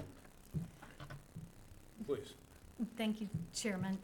My name is Jill Jackson. My husband, Michael Colbert, and I are the owners of 26 Lincoln Village, a direct abutter to the property at 31 Lincoln Village. My husband, my mother-in-law, Eileen Tinsley Colbert, who lives at 11 Lincoln Village, and I appreciate the opportunity to be here tonight. Though I understand Rachel mailed that we didn't receive a postcard in the mail about tonight, nor any information from the Driscolls regarding their plans. So if we had sufficient notice, we might have hired counsel to review the proposal, but we've done our best to understand and prepare our response tonight. We are here tonight to respectfully voice opposition to this proposal in its current iteration. And first, if I may, I'd like to talk about why. We were told that the Driscolls, the applicant, sought a permit that was denied, and now they ask for reconsideration of their special permit request or variance by using a mashup of commercial and residential regulations, which I've really appreciated your comments regarding, to justify increased nonconformities on an already nonconforming property, which, as you said, is an entirely residential Lincoln Village. The proposal, we feel, is substantially more detrimental than the existing structure, with new and additional encroachments, including most of the setbacks. The proposed building height more than doubles, so that the house becomes by far the tallest house in Lincoln Village, while being on the smallest lot. Additionally, the Driscolls are claiming their hardship is due to their pie-shaped lot, but respectfully, the applicant knew the shape of the lot when they purchased it 5 years ago, just as we knew the shape of our lot when we purchased it. The south side setback, and we are the abutters on the south, as you said, is already non-conforming, and will be additionally so. And I tried to do a little research on the zoning bylaw 32554, which I think relates to that, as is the front non-conforming and increase. This is in the house that has the most non-conforming setbacks of any house in the neighborhood as well. The east side setback, I do acknowledge will improve, but that appears to be to allow for the septic, which, although an improvement, is for a 3-bedroom or really 4-bedroom larger home, or a loft office, I think actually it's being called under this proposal. In terms of impact, what we as direct abutters are facing is very much what you're describing, something that's very different from the current environment. A house with a footprint where the setback from our property is being decreased around the south side, as I said. In addition to being closer to us, the side of the house facing our property would be, I think it's 110% higher, creating what we would experience as a wide range of nuisances, including privacy concerns with multiple windows facing directly into our outdoor shower, light and noise pollution, shadows on our property, and landscaping, increased runoff, although I did hear about the plan view of infringement, and an overall dwarfing of our house, resulting in what I can only imagine would be a diminished property value if you're. Approximately 1 minute left. Thank you, sir. You mentioned number 12. That's not in the center of Lincoln Village where there are 3 very small houses, but it is on the outside where there are larger dwellings. We are not against people improving their houses in Lincoln Village. Many of the houses, as you mentioned, have made improvements, just not at the extreme expense of their neighbors. And what is being asked for is a radical departure of what's been allowed in Lincoln Village in all of the nearly, as you mentioned, 90 years since its creation. About 30 seconds. Thank you. For the reasons stated above, we respectfully ask the board to deny the special permit and the variance. And we also appreciate the affirming of Building Commissioner Bride's determination in CDR 26-6. So thank you very much for allowing us the time to speak tonight. And if there are, thank you. Thank you. May I Well, yield my time? I was wanting to be one. no, you can't. Yeah. I mean, But she can come back. if she can come back, She can come back. yes. Do you want to come up, Tom, and talk? Did you want to say it all, or no? I think most of my points have been addressed. Fine. Okay. Sir. As have been mine, and I just want to reiterate. Who are you? I'm Michael Colbert, co-owner of 26 Lincoln Village, abutting, and the proud husband of this little lady over here, Jill Jackson. So anyhow, I'm good with, and want to reiterate the points that Jill's Yes, brought sir. up. And that's what I have, okay? Is there anyone else that would like to speak regarding this case? Hearing none, we still have a little time left. You can take a few more minutes if you like to, to say anything further. I did really want to, Eileen's statement that she says she's not reading is moving in that. I wanted to thank you on behalf of the whole family. Her parents came here.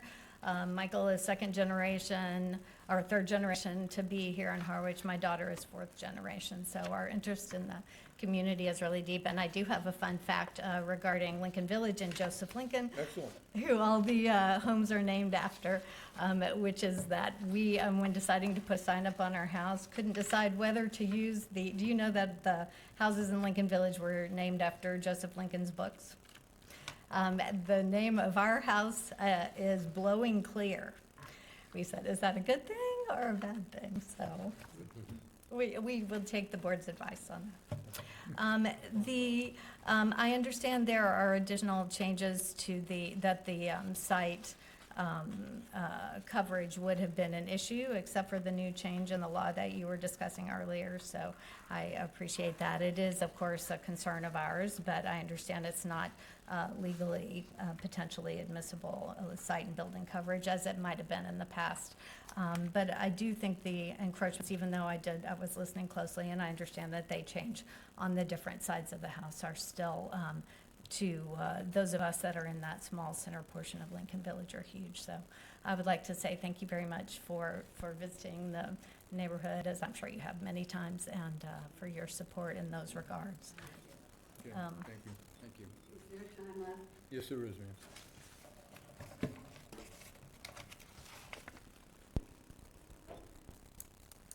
And if you could identify yourself? Yes, I'm Eileen Tinsley Colbert, and I am a longtime short-term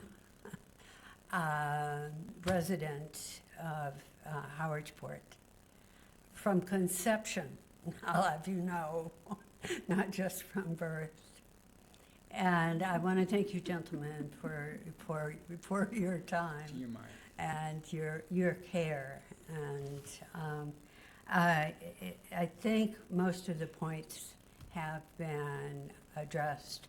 I particularly want to emphasize the last point from the chairman of the culture of Lincoln Village. it has a particular culture. And that, in my view, is one of the reasons to protect and to, what do I wrote it out and now I can't remember. But, and to protect and defend Lincoln Village as it is now. We are a village. People know each other. They care about each other. My father started coming to Harwichport. He fell in love with Harwichport in the early 1920s. That may give you an idea of how old I am, but don't count. And he spent every bit of time that he possibly could from his 20s until he died at 85. He owned, at different times, 3 houses in Lincoln Village.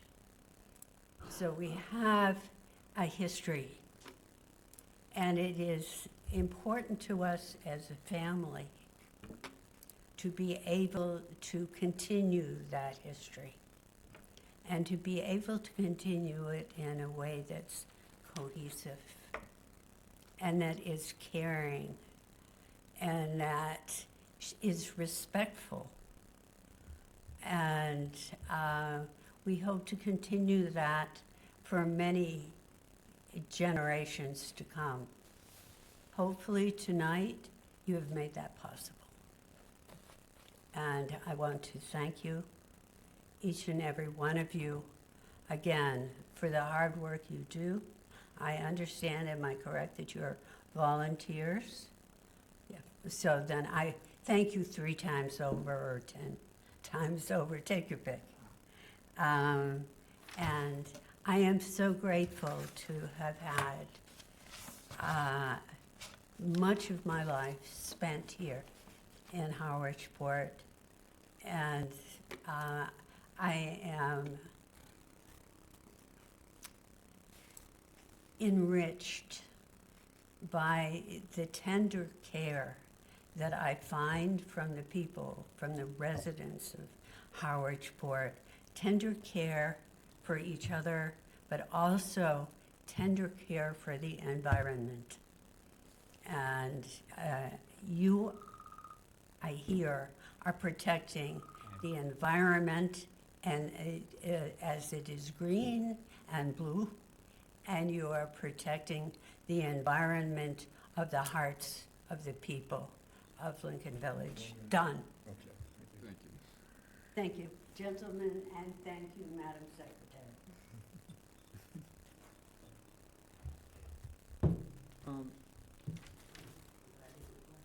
One question I have is, in part of your submittal was request to overturn the building commissioner's denial. You didn't comment as to why you felt the building commissioner erred in their judgment regarding the code.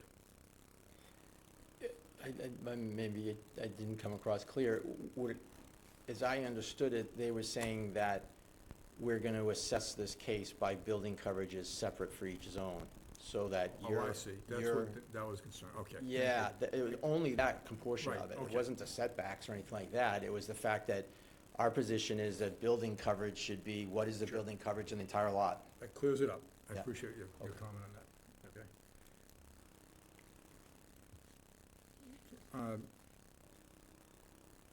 I'm going to, close the, move forward here, close the public discussion on that, but the, there's nobody else that wants to speak regarding this case? Oh, wait. Yes. Well, you're certainly the owner, so you can speak at the podium or at the thing here, but please go ahead. Okay. Okay, thank you.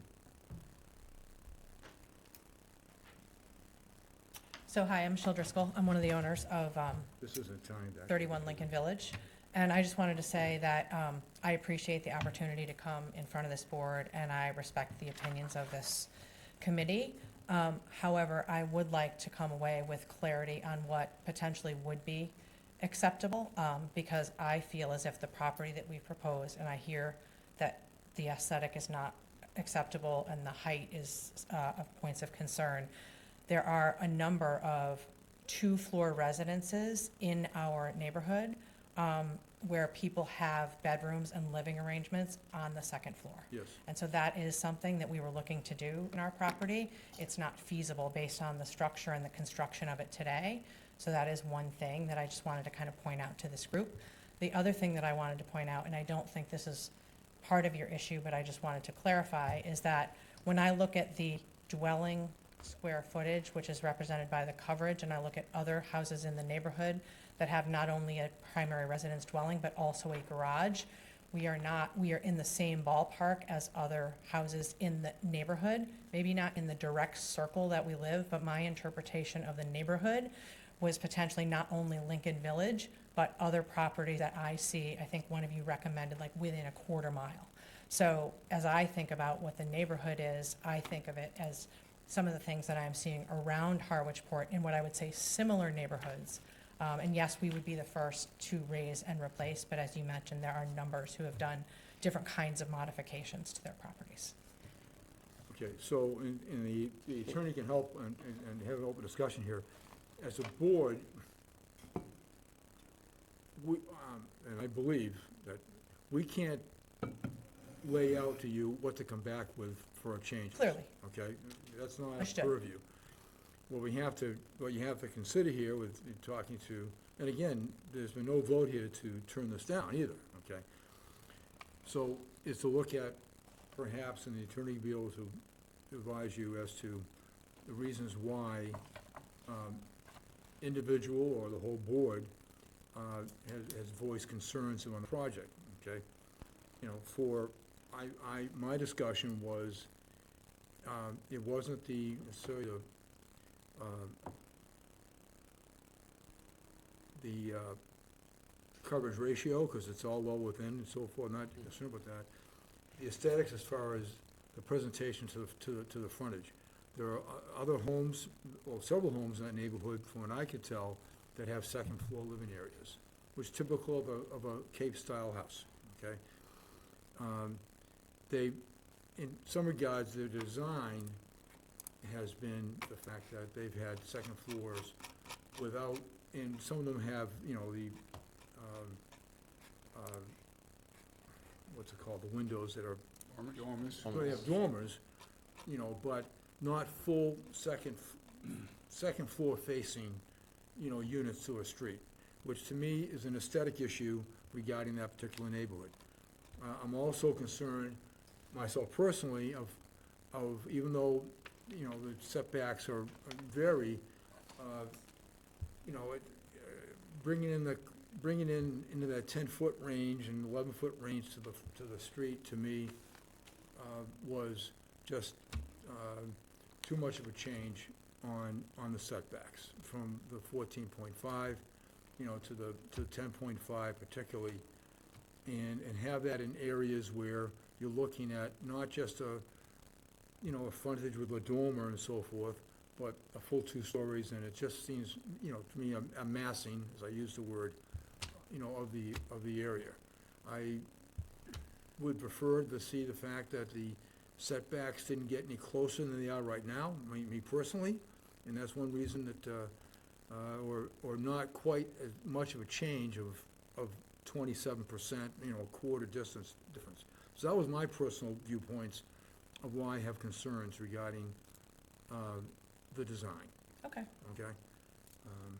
Thank you. And certainly, any other board members can certainly voice theirs as well, if you like, but You've Yeah, covered I was it gonna fine. say, I mean, I think for me, and again, it's just me, and what this board has demonstrated in the past, I think allowing special permits or variances based on lot coverage and stuff like that for neighborhoods like this is certainly something we've done and something we will do again and are willing to do. For me, it was really the style of the home with the gambrel roof, that close to the street and that close to the south-facing side of the house.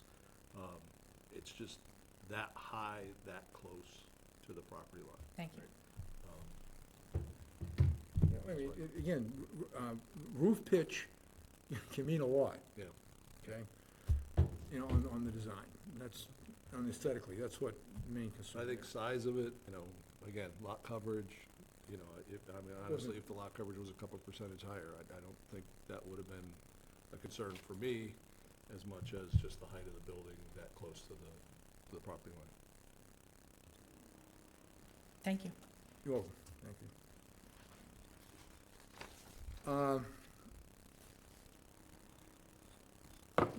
We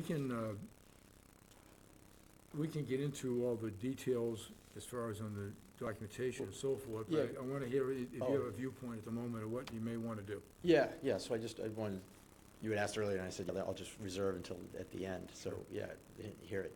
So I think what we're hearing is, you know, there's something between, you know, one thing that I would say, Ms. Colbert said was protect Lincoln Village as it is now, continue the history. That's kind of on one end, which I'm hearing is no changes to anything. Right. And then what I'm hearing from the board to some extent is we're open to listening to changes, but we think that there's some components to this that may have gone maybe too far the other way. And so I think that the Driscolls and Chris Childs and Patriot Builders and us probably need to go back and say, where's something in between those two areas? So I think at this point, you know, we've got, I think, a good idea from the board as far as what areas they were concerned with and what areas they weren't as concerned with. And I think maybe we need to go back and see what we can do to the current plans to address those concerns. So I'd like to continue it, I think. You want to give continuance or withdrawal without, what's the best way of doing this, Rachel? How long do you think you would be to come back to the board? I'd like to say I come back at the next hearing. Really? Okay, then that'd be a continuance. Well, but I don't know that we can, like, timing-wise, Rachel, because like, I think today was the, Right. yeah, so it would, But if you're continuing, We- we're not re-advertising. you're not, No. okay, yeah. So then, as long as we submitted plans, Do you- you know, We new would plans. just need new plans submitted in a sufficient amount of time for all of the Everyone board see. members and everyone to What's the review date it of before the the next hearing. Say What's that the again? date of the next meeting? August 26th, I think. Let me-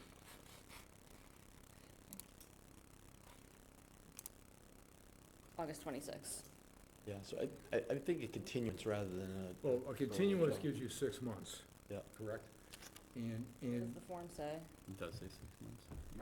I don't think it's specified. But you don't have to continue to the next month. right, but you can go to the next month, but Right.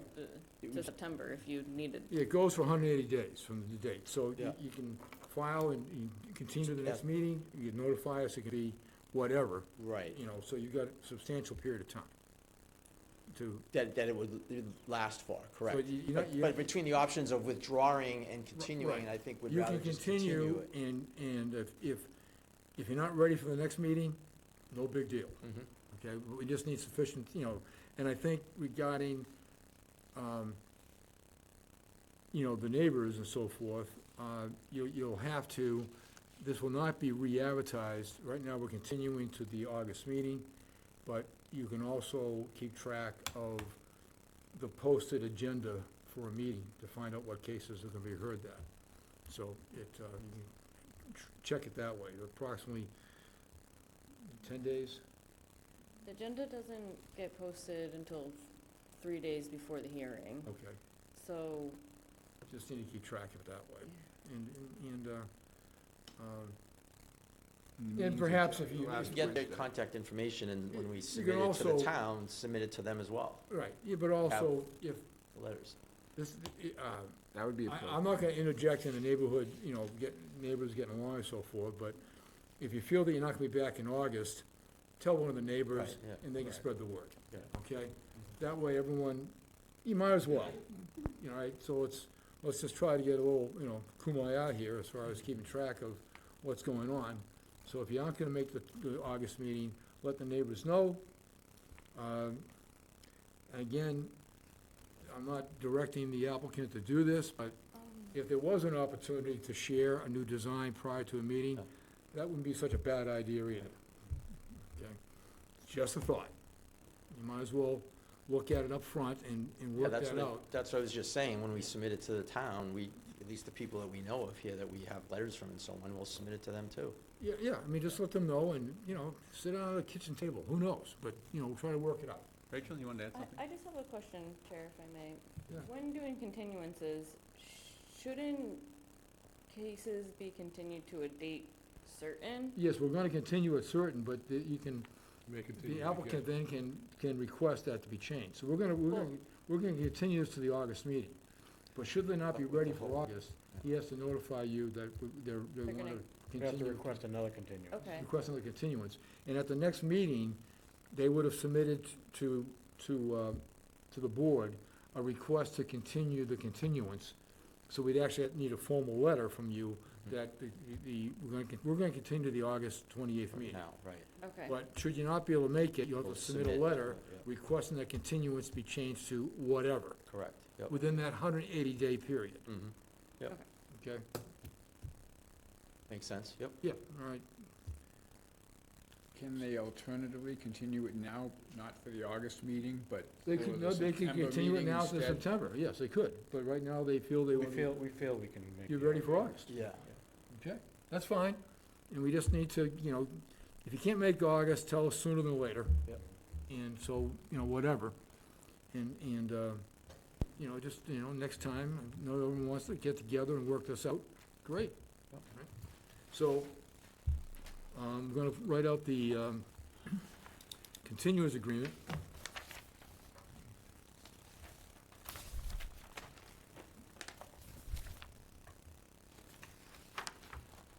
And it's August 26th, not the 28th.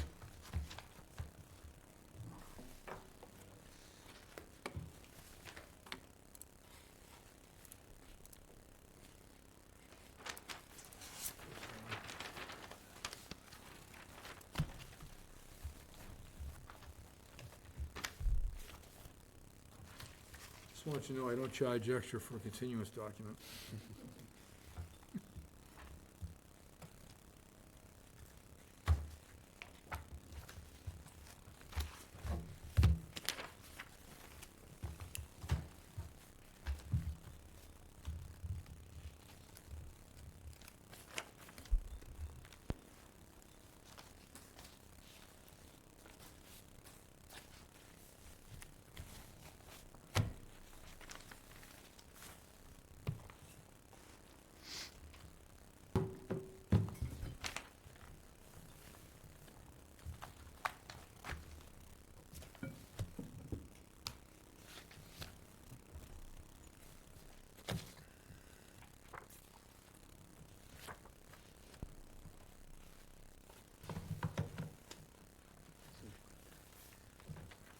Where does it say the 20?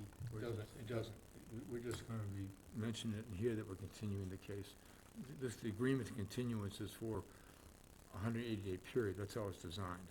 But we're going to, close this case out by saying it's gonna be continued to So you, August, what's the date?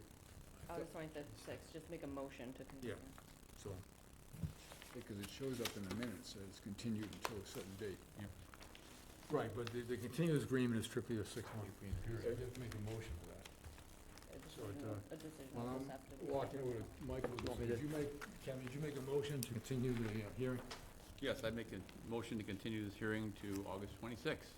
Seconded, Who seconded it? You are? Okay. David? All those in favor? Aye. Aye. Initial up here, because I didn't start doing July, okay. All right, excellent. Thank you.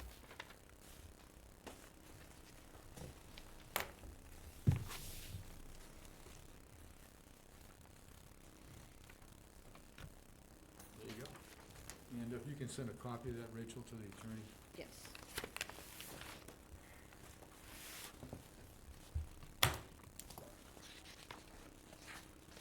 Well, at the moment here, we've already done a motion to continue the case, so we're done. You gotta vote. Gavel.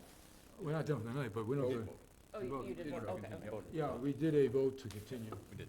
I didn't- Okay, What? great. Done with Thanks these for all guys. All right, coming. thank Done with you. that case. These guys. Done with this Good case. luck. Hope you guys all work it out. You're welcome.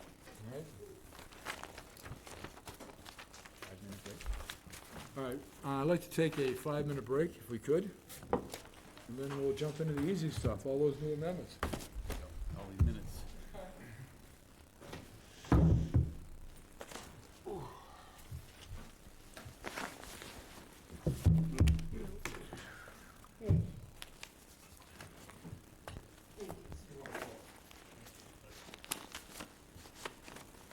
Thanks very much for everything you did. Oh, okay, yeah, I'll talk to you later.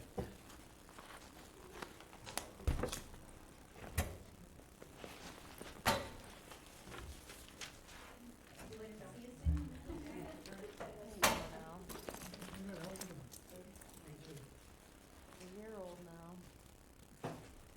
Starting to walk. Okay. Now he's falling over and bumping on everything and scaring me.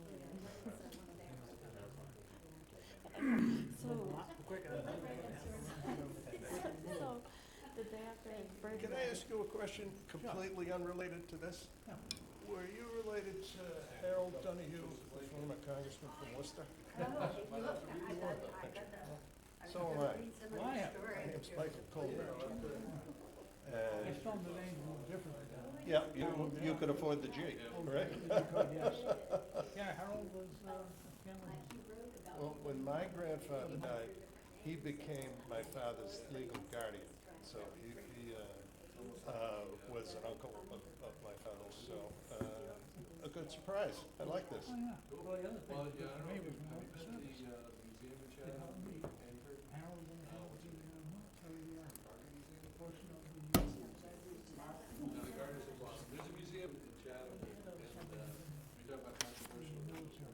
Okay. From Congress. Yep. Yeah. Well, he, They really knew who I was back then. I was young and I didn't know what they were referring to. okay, My father found it. that's very good. Well, he was unbelievable to my father, and my father is now buried Yeah, next to that's fine. one of Harold's dearest friends, Tip O'Neill, because Tip was like a father to my father.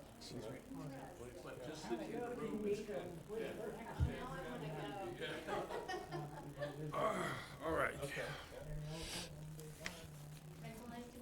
It was nice to meet you. Okay. You're Yeah, welcome. yeah, yeah. Well, No problem, my mother, anytime. who just left, yes, So, very good, yeah, very good. Well, my mother We look forward to grew up a speaking block with them. from Yeah, okay.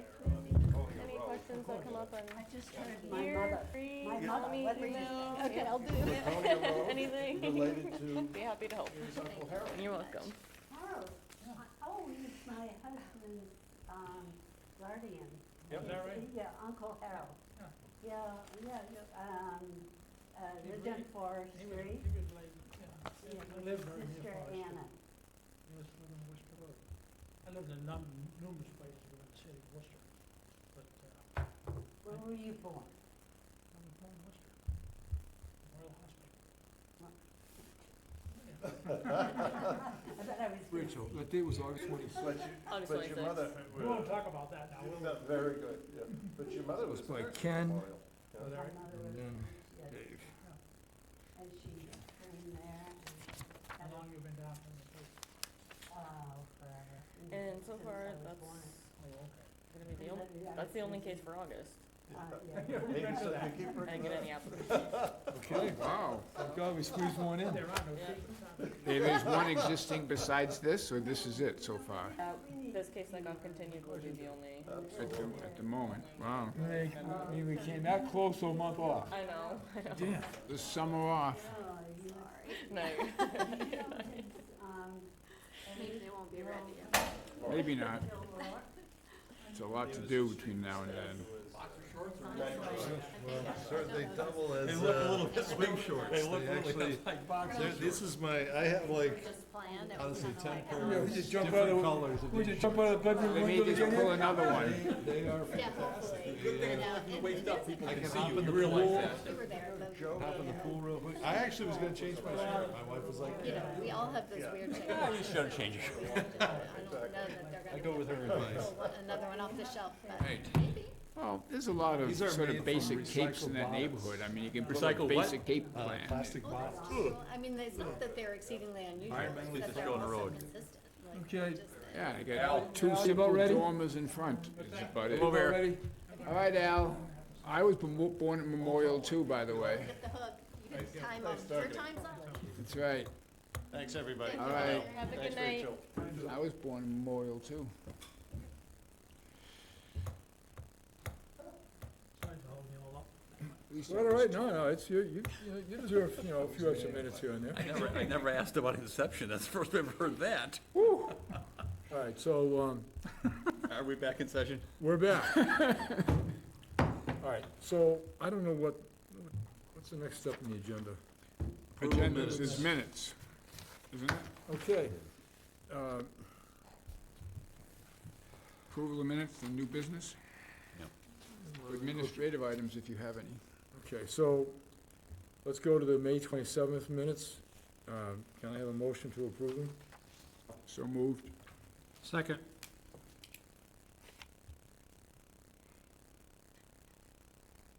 All those in favor of Aye. approving the Aye. minutes? Abstain, I was not present.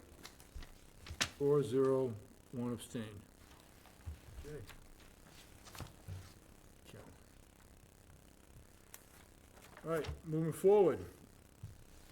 Can I have a motion to approve the June 11th minutes? So moved.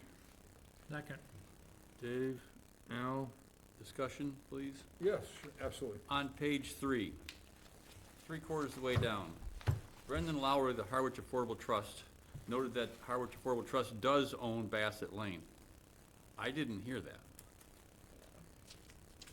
That wasn't said. Well, they may own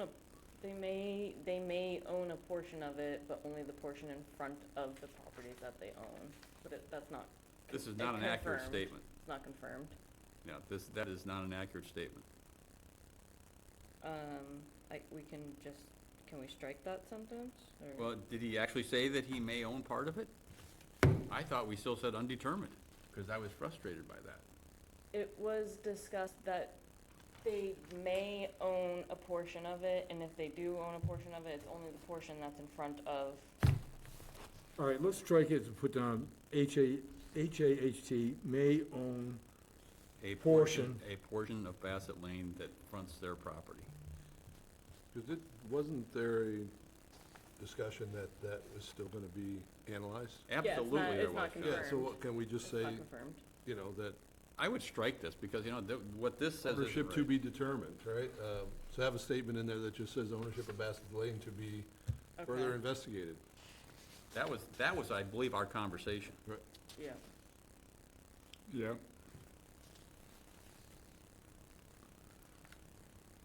well, I don't recall it at all, okay? I mean, I recall the discussion. I have no, I don't remember what the impression was he was giving. Yep. So Yeah, how do you want to so handle I it? think we need to have something in there that says there was a discussion about ownership, but that it's to be determined at a later date. Yeah, ownership of Bassett Lane has not yet been clearly determined. All right, let's go with that. Noted that No, none of that. How about the first words that they have, like, there was discussion that ownership of Bassett Lane is still be determined? Because it's not a statement, like, there was discussion, and then the rest Oh, of what you above it? said. There was discussion that the ownership of Bassett Lane is still to be determined. There you go. There was a discussion that the ownership of Bassett Lane is still to be determined.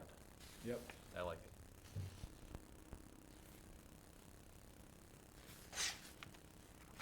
There was a discussion that the ownership of Bassett Lane is still to be determined.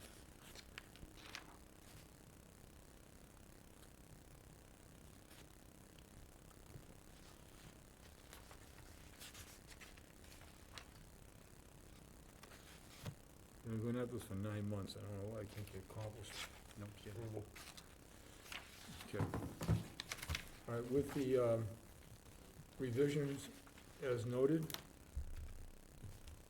Any other comments, Ken? all right, so we have a motion and a second with revisions. A motion. All those in favor? Aye.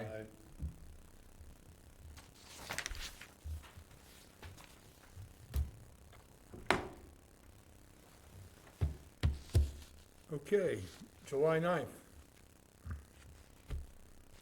I have a motion to, to accept the minutes. So moved. Seconded. Any discussion?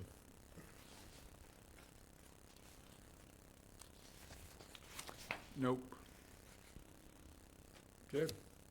All those in favor? Aye. Aye. Abstain. Not present.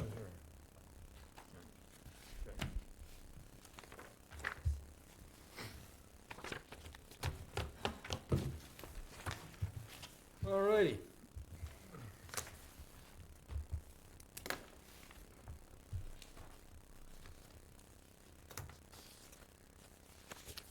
Okay, what would be a meeting without handouts from me? Again, I'm gonna hand stuff out, not necessarily the fact we have to spend a lot of time discussing it tonight. Well, I was gonna make a comment on the new business, if I may. Oh, do we, The next item, is new business the next item? is the stuff you're Yes. distributing Okay. related to the new business? Go for it. Can we defer discussion of the zoning requirements until we have a meeting with Amy with some representative examples of how it would be applied? Okay, I would like to first hand out some documents which I put together for you guys, and which you can take a look at and so forth. Yeah, I mean, I have not read everything you sent out previous, I've read some of it, I'm not as optimistic that it's gonna reduce our workload as I originally thought. Yeah, I When I mean- read it, but I also, I think it would be helpful, and I don't know if Amy's gonna be doing it, to have some what-if type of scenarios that. Yeah, would- and we need to get ready for those what-ifs, Yeah, okay? So hopefully some of the stuff I'm gonna give you will help you get ready for the what-ifs. You all got my letter as far as changing my point of view here, because the original report we got from Bodwich, it was, it implied the fact that they can go back to their original dates. which I don't think they can. No, they can't, okay? And But I also and think that Rachel it's- is the person who actually benefited financially on that. No, I'm only kidding. But it also seems that it's only that lot size, shape, frontage, or So- coverage is gonna invoke it. It's not, All right, so here's what, let me just hand out, Setbacks. let me just hand out stuff that I've got for you. First of all, this is the direct changes made on the state website.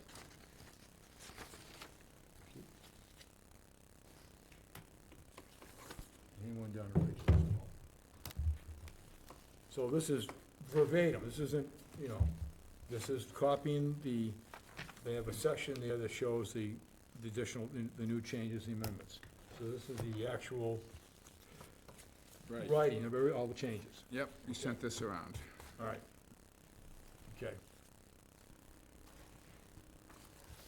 And you guys can spend time studying it. This is a review, which I found regarding on variances. Okay. Again, all this has to, a lot of this stuff is speculation. I mean, one thing that I read was the fact that until the courts actually hear cases, attorneys aren't gonna be totally guided by the new law, because any of these new laws, like anything else, I mean, the Supreme Court votes, and they vote, 4-5, 5-4. Attorneys don't always agree. Judges don't always agree, okay? So a lot of times, when you see about cases, you'll always know that attorney will cite a legal case to support her opinion. Yeah, but we got a year or two before we're gonna have cases that That's right. clarify All right, it. so right now, we're gonna have that. So things could actually change viewpoints in this new law, 6 months from now. But we gotta operate next month. Right, we can operate next month. Actually, technically, last week. Technically last Right, week. last week. Or 2 Okay. weeks ago, whatever. So here's one write-up regarding variance, okay? Which gets into the practical difficulty, stuff I started talking about earlier. All right? All right, you all got this, correct? Yep. Yes. Okay, you Yep. need another copy of it? Hand out, pass to your friends. You want to, pass this down to Rachel, so she's got, I have it. I think she already handed out several more. there's additional handouts. Yeah, I got that. I have it. I I think know she you hand- do, that was, These are just extra? For other folks, Was it- for folks, yeah. I okay. guess. You were up there, I didn't let them, I just pulled it. Oh, okay. All right. So now I decided earlier today, and again, God, I kicked myself for doing this, but I did it anyways. I asked AI Oh, boy. what they thought of the law. Okay. That could be a problem. I'm just trying to, and actually, this sucker, and I read it, makes a lot of sense, okay? But anyways, so I asked AI to evaluate the new Massachusetts law, and that's what they came up with, okay?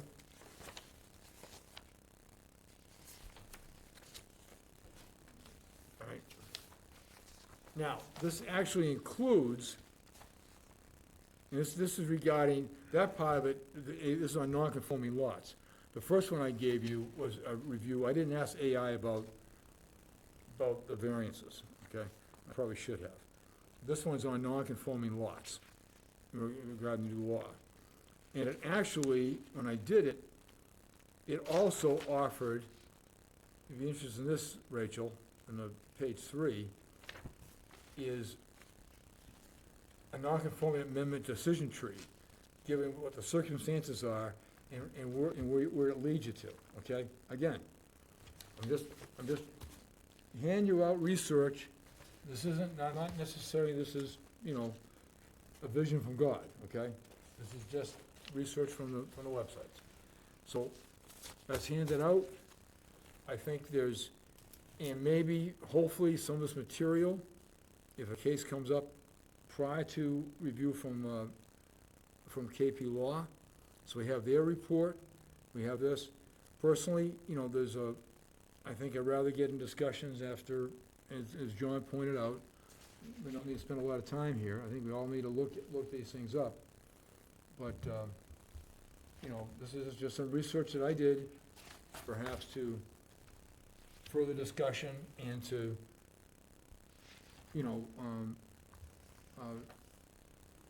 spur on your creative selves on looking at this new law. All right, so you brought it up. I brought up the point earlier on the plunge pool. So, on section 43, on the AI version, Let's not get too deep. which is just basically a copy of exactly what Amy already said and what the law. Real quick, this is on non-conforming lots. This is like, this mainly goes into special permits as opposed to a variance thing. Well, That's okay. it does talk about whether a special permit is required or not. That's what this whole section is about. Right. And that is not required for the floor area ratio and blah, blah, blah, blah. But it. But real quick, do we all know what floor area ratio is? Yes. Floor We area. don't deal with it in our zoning bylaws, but I know what it is. Okay, correct, Right, we don't. we don't deal with it. Yeah, and the floor area ratio is adding up All the living areas. of 2 or 3 stories. Yeah. That's it's not site area, it's not site coverage. It's not building coverage. And it's not building coverage. That's not something that our It's- towns. I know. Yeah, so we don't deal with floor area ratio. Anyway, getting back to my point. So it says the owner can do it by right, notwithstanding the lot area, floor area ratio, and so forth, provided the proposed addition complies with the current zoning requirements for setbacks, as an example. And it doesn't. Provided that the plunge addition pool did- provides, plunge pool did, it did not comply with setbacks. right. So it could not bypass or get approved by right. That's correct. Okay, that's what I was trying to say before, and you were saying No, I'm because saying that, it was within, it didn't make it worse, is the point you had made earlier. And I'm saying it didn't comply, period, whether it made it worse or not. what I was saying was that we couldn't give it a special permit because it didn't. That's a different point. I'm not talking about whether it's a special permit or not. I'm talking about whether or not it would have been able to be approved by right. And I'm saying it couldn't. I agree with you. Okay, we all agree. Thank you. We're in agreement. Okay, the chair has the floor, if you don't mind, okay? No, it can't be approved by right. That's why I felt it had to be, my opinion Yeah. was, it had to be done by variance. All right, well, it's And not the what I'm new- arguing here. Right. No, and the new variance laws came into that taking, direct major hardship into a lower bar. And then I was going by the lower bar on, practical difficulty is what's on the new variance as opposed to an extreme hardship, Roger that. okay? So we got reading to do. All right, so anyways, I just wanted to provide that stuff to you so that, might help. Read the stuff, do your own research regarding when Amy Questle is gonna be ready to do something, I don't know. I will probably later next week request an update regarding where, KP Law is. And, I think that, in my opinion, so that she does it once. I mean, you guys want to see that she just meets in front of the zoning board, or the issue was whether or not, we have, other stakeholders in town which this impacts. Maybe to clarify what I said before, is I just think when she does that, it would be helpful, rather than clinical reading of this, to actually have 2 or 3 scenarios that says, Absolutely. homeowner A, is this, wants to do this to their property, this is why they're allowed to do it by right. Blah, blah, blah, blah, homeowner B, wants to do this. That to me would be a lot more helpful than just a. Right, exactly. I This mean, again, basically, we've had more than one case where, all right, they're increasing the habitable space within a setback, but they're not changing any of the setbacks, except for perhaps, we've had more cases where they're not changing a non-conforming setback, and all they're doing is adding a habitable space someplace in the property, or they're adding on to. See, that's where the example, because my reading of this is, I think if they have a non-conforming setback, then this doesn't apply at all. Unless they increase it. No, because it says that it's only if the nonconformity is lot size, area, or coverage. Yeah. Setback. I mean, right now, with the new law, from what I look at, if somebody can put a house down on their lot, and as long as it's within all the setbacks, doesn't matter what the building or site coverage is. Right, well, but it says the amendment creates a new exception if the existing residential structure is non-conforming only because of lot area, lot shape, lot frontage, or lot coverage. Right, so if there's a So- setback issue. So that's what I'm saying, the more I read into this, I'm like, I don't think this is gonna reduce our caseload very much at all. Because I most of agree. ours are because, I'm not too sure. like what we saw today, They practically all have setback issues. Yeah, they all have set, I mean, all these little houses down in the, campground area, and what we saw today, they all have setback issues. So it's like, maybe we get rid of one case a year, but, I know, I for a lot personally of think, town, I hear you, for like a lot of towns that had like a lot of half-acre and three-quarter acre lots that went to 1 acre zoning, I could see that type of town getting a lot of benefit from this, but Harwich, I don't. Again, when they're not changing an existing non-conforming setback, and they just want to put a dormer on and raise the height a little bit, or add someplace else, right now, we see those cases. And I think we'll still see them. I don't think we will. I think We'll we see will. what the attorney I says. think You we'll think see you the will? ones that, We'll see. if that dormer is not conforming from a setback perspective, it still comes back to us. I think what this helps Not is sure. a house that's, I think what this helps is a house that's on a lot that's conforming to all the setbacks and wants to add a second or third or fourth story. That's what this enables. The setbacks are all Oh, they don't fine, become- but it'll just go up. So I'm saying, in a town where the average lot was bigger, I think this is a big change. Yep. But, you know, Harwichport, the campground area, a lot of the, you know, maybe out in South Harwich, this might save us one, you know, Yep. or Pleasant Lake area, but I think most of these types of intensification, Brian, they're still gonna have to come here. Probably, I mean, We will see. I'm not saying you're wrong, I'm just not quite sure. We'll find out. Right now, we're all looking at it with different set of eyes. Really and- helped us for August. Kidding. All right. Motion to adjourn? Yes, who would like to make a motion to adjourn? So moved. All in favor? All right, Aye. it's 8:56. Motion's been made. Who made the motion? Dave, Dave? Who seconded it? Al, Al? All those in favor? Five. aye. Everyone.